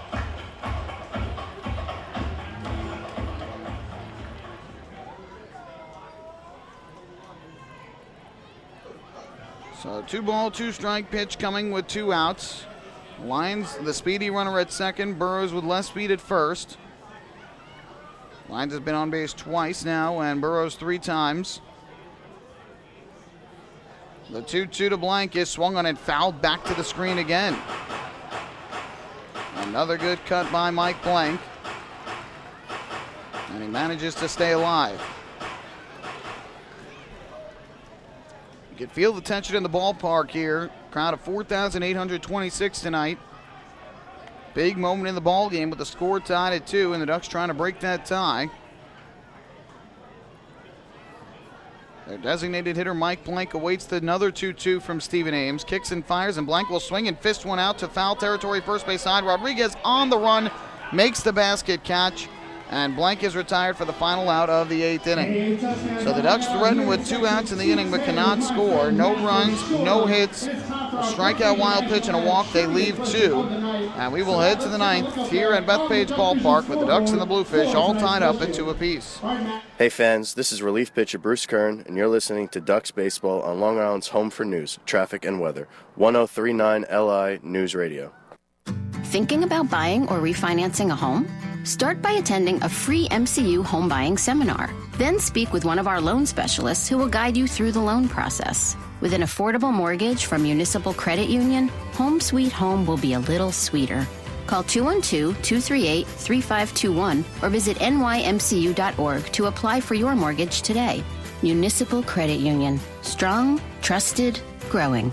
Municipal Credit Union is an equal housing opportunity lender. Enjoy the ultimate VIP fan experience at Bethpage Ballpark this season by taking in a Ducks game from the brand new Trout Town Fan Can. Presented by Roscoe Beer Company, the Fan Can is available for rental at all Ducks home games. It features 12 Dream Seat theater-style padded seats, beverage holders, an air-conditioned atmosphere, and an incredible view of the game. Packages are now available with food and beverage included. To reserve your Fan Can outing today, call the Ducks Group Sales Department at 631-940-3825. The Trout Town Fan Can at Bethpage Ballpark. Your VIP experience has arrived.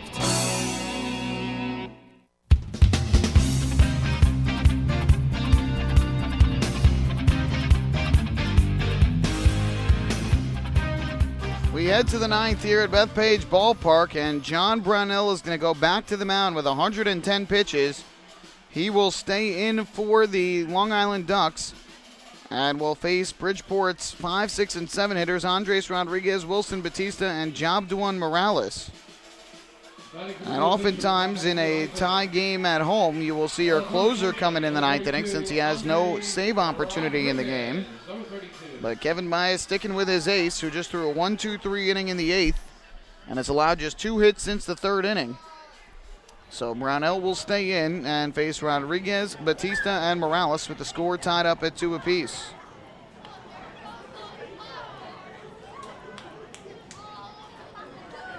First pitch on the way, and it is taken just outside for ball 1. Rodriguez 0 for 3 in the game. The 3 due up this inning are a combined 0 for 9. 1-0. Big curveball drops in for a strike to even up the count. I'm sure the hitters due up this inning had a little bit of a factor in the decision to keep Brownell in. I'm also sure Kevin Baez probably has some action going in the bullpen if need be. The 1-1. And this breaking ball line into left field towards the line. Long run in for Anthony Vega. On the run, he slides and makes the catch. Great grab in left field by Anthony Vega. A sliding catch to retire Andres Rodriguez and rob him of an inning opening hit. 1 out here in the 9th. Very nice play. And Rodriguez now 0 for 4 on the evening. 1 out, and that'll bring up Wilson Batista. So if the Ducks win the game tonight, it'll be in Waddle-Off fashion. They have 8 Waddle-Off wins this season. And trying for their 35th come-from-behind victory. Here's Wilson Batista, who is 0 for 3 in the game. And the first pitch is grounded up the first baseline foul. And the count 0-1. Batista grounded out on a bunt attempt in the second, struck out in the third, and bounced to second in inning number 6.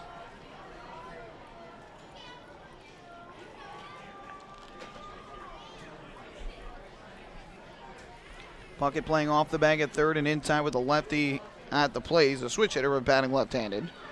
And here Batista takes a breaking ball strike over the outside corner, and the count quickly 0-2. Ducks are out hitting the Bluefish 8-5 here tonight.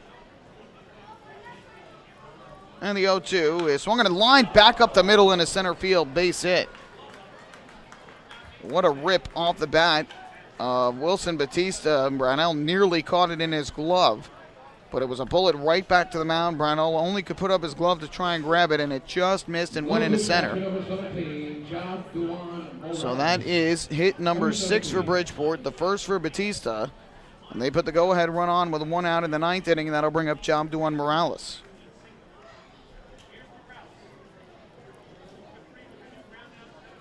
So Morales, who is 0 for 3 in the game, will step to the plate. Big batter here with Wessinger waiting on deck, who has done well against Brownell tonight. First pitch on the way, and Morales takes low and outside, ball 1. Morales grounded out to first base in the 2nd inning, struck out swinging in the 4th, and grounded back to the mound in the 7th. Brownell with 7 strikeouts on the night to 2 walks. Be a 1-0. Deals to the plate, and Morales swings. Lines one to short, caught there by Lyons. The throw to first is in time. Double play. And the side retired in the 9th inning. A bullet line drive off the bat by Jabduan Morales hit right to Dan Lyons. And the runner at first caught off base. That'll end the inning. So, the Bluefish retired in the 9th. 9 innings of 2-run ball by John Brownell tonight. We go to the bottom of the 9th. The Ducks will try and waddle off with the win. Score tied 2 apiece. Hey fans, this is Kevin Byers, manager of the Long Island Ducks, and you're listening to Ducks Baseball on Long Island's home for news, traffic, and weather, 103.9 LI News Radio. James Simmons is going back. He is looking up, and on Bark in the Park Night, that one is gone and reaches a kennel in Central Islip. That was another home run for the Ducks. And Duck fans, what's more fun than a home run that helps the Ducks win a game? How about a homer that helps the community win? Chappie's Funeral Home and the Long Island Ducks have once again teamed up for the Chappie's Home Run Challenge. If the Ducks hit 100 homers this season, Chappie's Funeral Home will donate $5,000 to the Quackerjack Foundation. So every time a Ducks hitter goes deep this season, watch for the Chappie's Challenge home run count on the scoreboard. And if we reach 100, we're all a winner. Chappie's Funeral Home, where caring for others is a family tradition. Can't get enough of the Long Island Ducks? Well, now you can get even more inside info on your favorite hometown team through Facebook and Twitter. The Ducks are constantly updating fans through social media with scores, transactions, ballpark promotions, and much more. You can even win great prizes. All you'll need to do is make a free account on Facebook and Twitter, and then visit us at facebook.com/LIDucks and twitter.com/LIDucks. Think you're Long Island's biggest Ducks fan? Get connected now.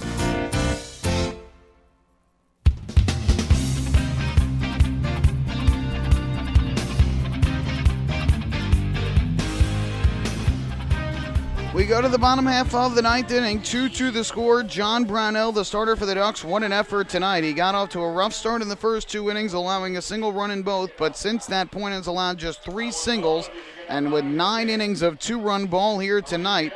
And it's up to the Ducks bats to try and get him the complete game victory. If they can get the run in the bottom of the 9th inning, cannot imagine he will go back out for another one with his pitch count at least at 120. We'll get you the exact count in a moment. Either way, new pitcher is in for the Bridgeport Bluefish. It is Jimmy Patterson, and he takes over for Stephen Ames, who allowed 2 base runners with 2 outs in the 8th, but ultimately got out of it, getting blanked to pop out foul to first base. Brownell is at 118 pitches right now, 77 for strikes. I have to think Kevin Byers will go to a reliever if this game goes extra innings.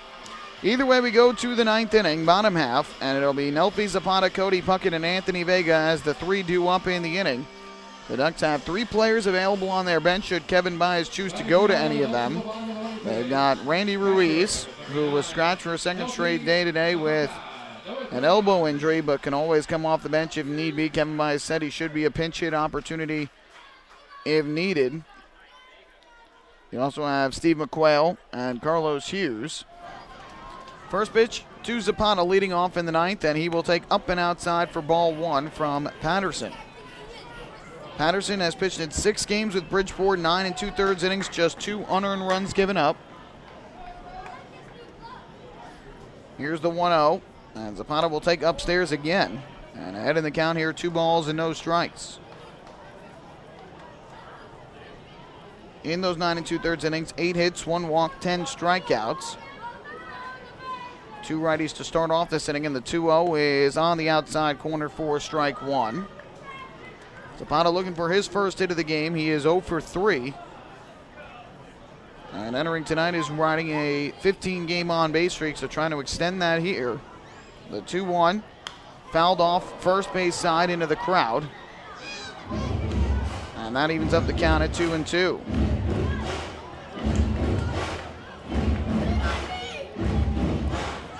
Nelfi Zapata, who has grounded to second, struck out and grounded into a 6-4-3 double play. Got ahead 2-0. The count is now 2-2. Looking in for the sign, Patterson gets the pitch he likes out of the windup. His 2-2 is swung on and missed for strike 3. Zapata chasing up and outside. Tough night for Zapata. He is now 0 for 4.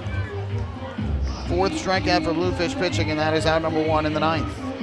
One on the third baseman, number 2, Cody Puckett, number 2. So up to the plate steps Cody Puckett, the third baseman and 7-hitter batting from the right side. He is 1 for 3 on the evening.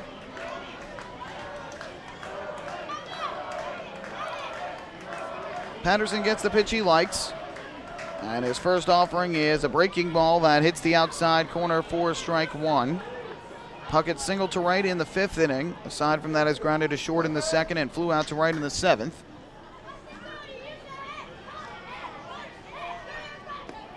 Oh, 1 breaking ball misses low and outside, even up the count at 1-1.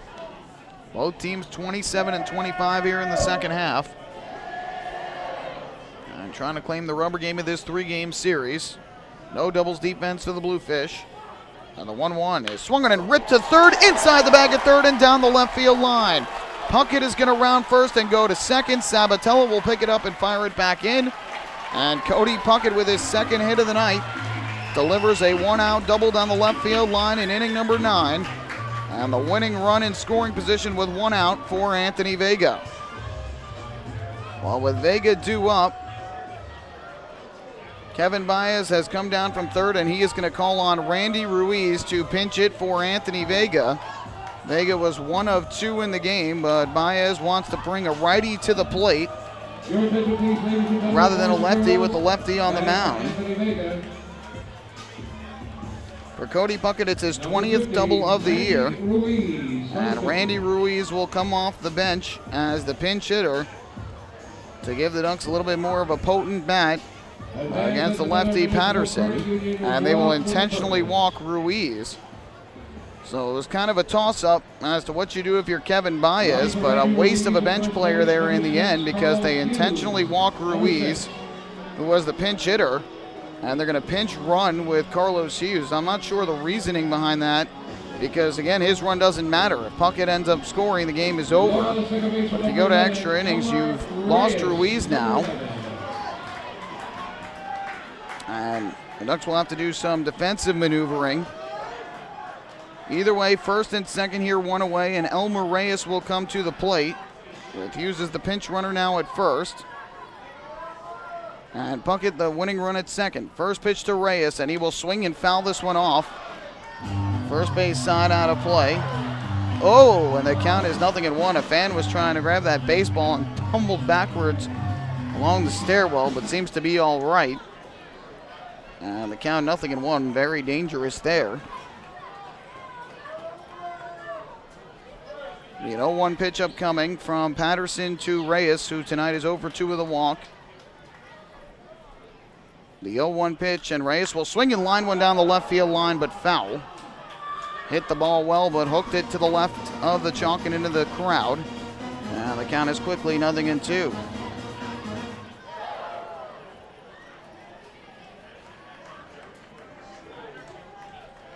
So Ruiz pinch hits, draws the intentional walk. Hughes is now the pinch runner at first base. Again, that run doesn't matter, though. It's the runner at second. The 0-2 to Elmer Reyes. Patterson looks to second. Kicks and fires, and Reyes will swing and pop one in the air down the right field line. Foul. Long run for Dotel and Rodriguez, but this will be back into the crowd. Another foul ball, and the count remains 0-2.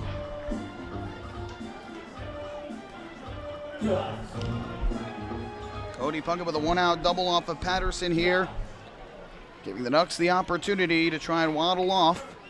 A base hit could potentially do it. Reyes digs back in with a count of 0-2. Patterson gets the sign from Morales, comes set on the mound. The 0-2 on the way is way outside. And now a ball and 2 strikes on Reyes. Most of the Ducks on the top step of the dugout. On the first base side, a bunch of the Bluefish the same over on the third base side. Patterson, the 6-foot left-hander, gets the sign from his catcher. Looks back to second. The 1-2 to Reyes is swung on and hit in the air to deep left field with hooking, foul, and out of play. 2 hard swings by Reyes, and he's hit the ball hard twice in this at-bat, but both of them have gone foul. Last night had 2 hits and 3 RBIs, including his first Ducks home run, a line drives bullet that just cleared the wall and left. Be another 1-2. Patterson comes set, the runners lead. The 1-2 on the way, and Reyes will swing and fist one foul first base side into the seats. Everybody clap your hands. Out of play, we'll do it again with a ball and 2 strikes. The last waddle-off win for the Ducks, August 14th against the Southern Maryland Blue Crabs here at Bethpage Ballpark. They've got 8 total this year, looking for number 9. Puckett the winning run at second base, 1 out. Bottom of the 9th inning, and Patterson will deal again 1-2 to Elmer Reyes. 7th pitch of the at-bat upcoming. Kicks and turns back to second, where none of the Bluefish middle infielders were. Just making sure Puckett stays close, doesn't get too big of a lead.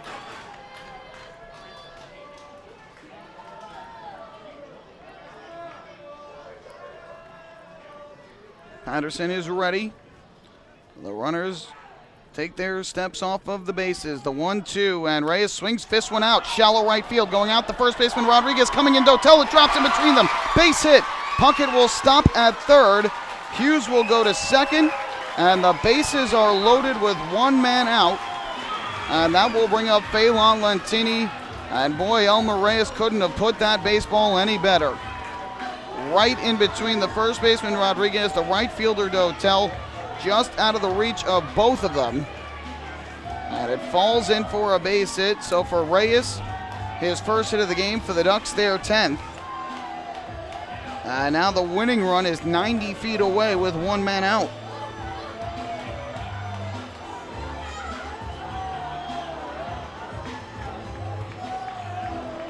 And after a visit from the catcher Morales, now Ricky Van Asselberg, the manager, is going to come out of the dugout, and this is going to be, if he doesn't take the ball from Patterson, his 3rd visit of the inning. I've not seen him motion to the bullpen yet. He's going to talk things over with Patterson here to try and calm him down.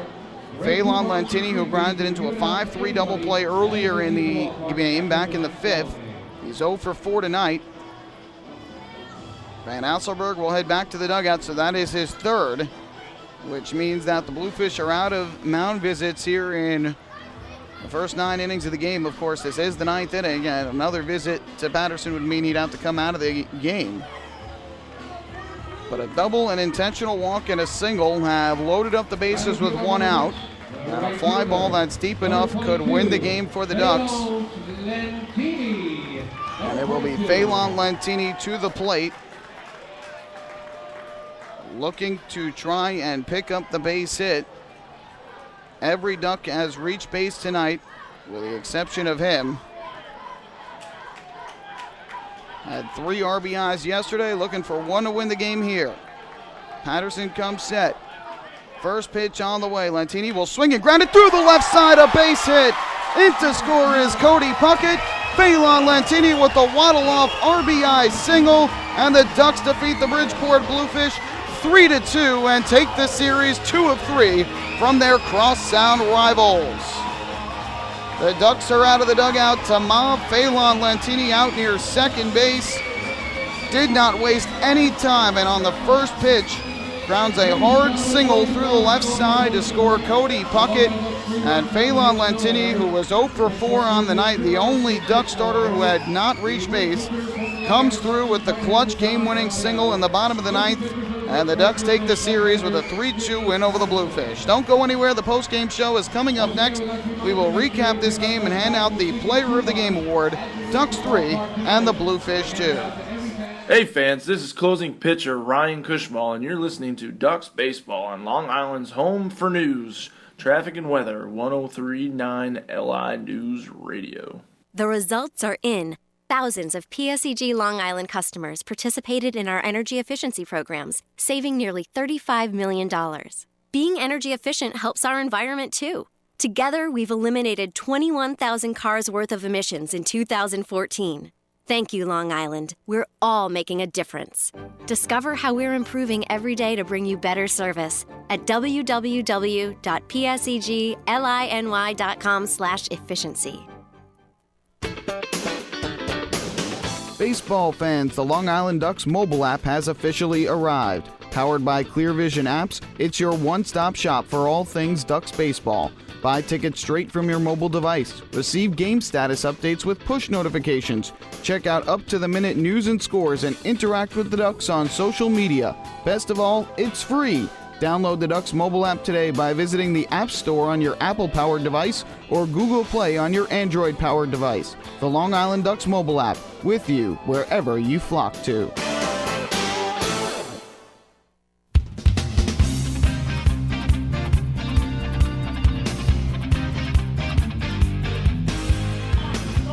Back here at Bethpage Ballpark, Long Island Ducks waddle off with the win by a count of 3-2 over the Bridgeport Bluefish, and after a heartbreaking loss in the series opener where they gave up 2 runs in the 9th inning, they come back with a 12-0 thrashing yesterday of the Bluefish, and here tonight came back from 2-0 down and waddled off in the bottom half of the 9th inning with a 3-2 victory. So let's recap this game, and as we mentioned earlier, the Ducks fell into an early hole tonight as John Brownell did not have his best stuff out of the gate. Gave up a single run in the first inning, as with 1 out, he walked Josh Prince. And Wellington Dotel followed with a double to left, second and third with 1 man out. And that would bring up C.J. Rutherford in his first game. He delivers the ground ball to short that scores Prince. And on the RBI ground out, the Bluefish take a 1-0 lead. Then 1 inning later, up to the plate with 2 down came Matt Wessinger. He doubled to left. Ethan Chapman followed with a walk, and then former Duck Brian Sabatella delivered an RBI single to right field to score Wessinger. And after 2 innings, the Bluefish had a 2-0 lead and were hitting very well against Ducks right-hander Brian Sabatella. But boy, would things change from that point on as Brownell settled down and ended up going 9 innings tonight for the complete game effort. And he would allow for the rest of the game over the final 6 innings just 3 base runners on 3 singles. And that was it.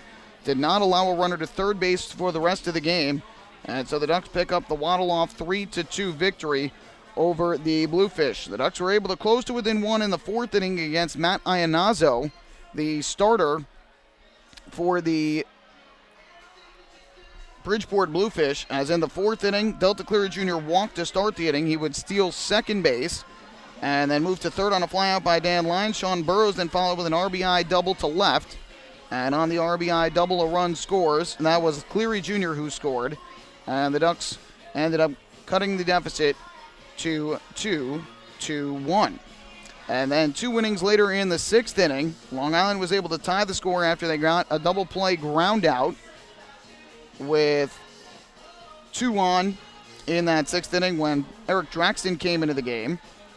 In the 5th inning, Iannazo got Lentini to ground into the 5-3 double play. And then in the 6th inning, with 1 out, Dan Lyons had a line drive comebacker off the back of Matt Iannazo. Iannazo would stay in the game, but he gave up another hard line drive base hit up the middle, this time from Sean Burrows. The Ducks had first and second with 1 out in the 6th inning. And Mike Blank followed with a ground ball through the left side, an RBI single. Scoring on the play was Lyons. The Ducks had tied up the game at 2 after 6. Brownell allowed a single with 1 out in the 7th, but got a strikeout and a ground out to end that threat. 1-2-3 inning in the 8th. The Ducks in the 7th had 1 on with 1 out and got a 5-4-3 double play off the bat of Elmer Reyes. And then in the 8th inning, got 2 runners on with 2 outs and a strikeout wild pitch and an intentional walk after a wild pitch. But Mike Blank popped out, fouled the first for the final out of the inning. In the 9th inning, Brownell came back out with 110 pitches, got a flyout, gave up a single to Wilson Batista, but then Jobduan Morales lined into a 6-3 double play to end that threat. And then in the bottom half of the 9th inning, Jimmy Patterson came on in relief of Stephen Ames, despite 2 righties due up in the inning. Calls on the lefty Patterson, and after striking out Zapata, allowed a double down the left field line to Cody Puckett. Kevin Baez went to his bench, called on Randy Ruiz to pinch hit for Anthony Vega, and Vega had gone 1 for 2 before that. Ruiz was intentionally walked, and then Kevin Baez called on Carlos Hughes to pinch run for him just to give the Ducks some more speed on the bases. Elmer Reyes followed. He hit a bloop single to right in between Dotel and Morales. That would, Dotel and Rodriguez. That would load the bases with 1 out in the inning. Up came Phelan Lentini, and after a visit to the mound, they brought the infield in, and with the bases loaded and 2 down, Lentini ripped a single through the left side to score Cody Puckett with the winning run, and the Ducks took the game by a final count of 3-2 over the Bridgeport Bluefish. The final totals from tonight's contest here at Bethpage Ballpark for the Ducks. They finished with 3 runs in the game on a total of 11 hits, no errors, and they left a total of 9 men on base, though 3 of them were with the bases loaded after the walk-off single.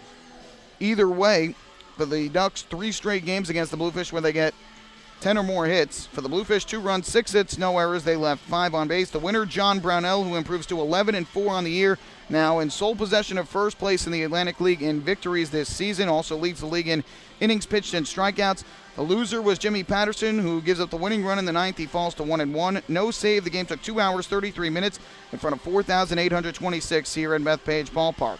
Tonight's player of the game, no question for the Ducks, it is John Brownell. What an effort tonight after a rough start his last time out. He turns in a complete game effort, his 2nd complete game of the year. Both of Long Island's complete games have come from Brownell. 9 innings, 6 hits, 2 runs, both earned. He walked 2, struck out 7 through 118 pitches, 77 for strikes, and most importantly, settled down after the rough start and threw 7 scoreless innings to close out his start. And he is tonight's player of the game. Don't go anywhere. We're going to take one more break. When we come back, the out-of-town scoreboard. Then we'll wrap things up from Bethpage Ballpark, where the Ducks win tonight 3-2 in Waddle-Off fashion. Dan Lyons, and you're listening to Ducks Baseball on Long Island's home for news, traffic, and weather. 1039 LI News Radio. Spring into a new Honda at Huntington Honda and pay $59 a month for a new 2015 Honda Civic LX sedan. $59. So spring into Huntington Honda on Jericho Turnpike just east of Route 110 or HuntingtonHondaCars.com. Huntington Honda, discover the difference. Auto 24-month lease, total due at inception. Civic $31.90 includes bank fee, first month's payment, no security deposit. Taxes, DMV, title fees extra with excellent credit through HFS. Family fun every time. Beautiful evening for baseball. Big action every time. He reaches up. It's gone! Great value every time. And the Ducks have won it 7-1. The Ducks schedule is loaded with new promotions this season. And with an average ticket price of just $10 and free parking, there is no better value on Long Island. For game times and tickets, visit liducks.com. Long Island Ducks Baseball. Good times every time.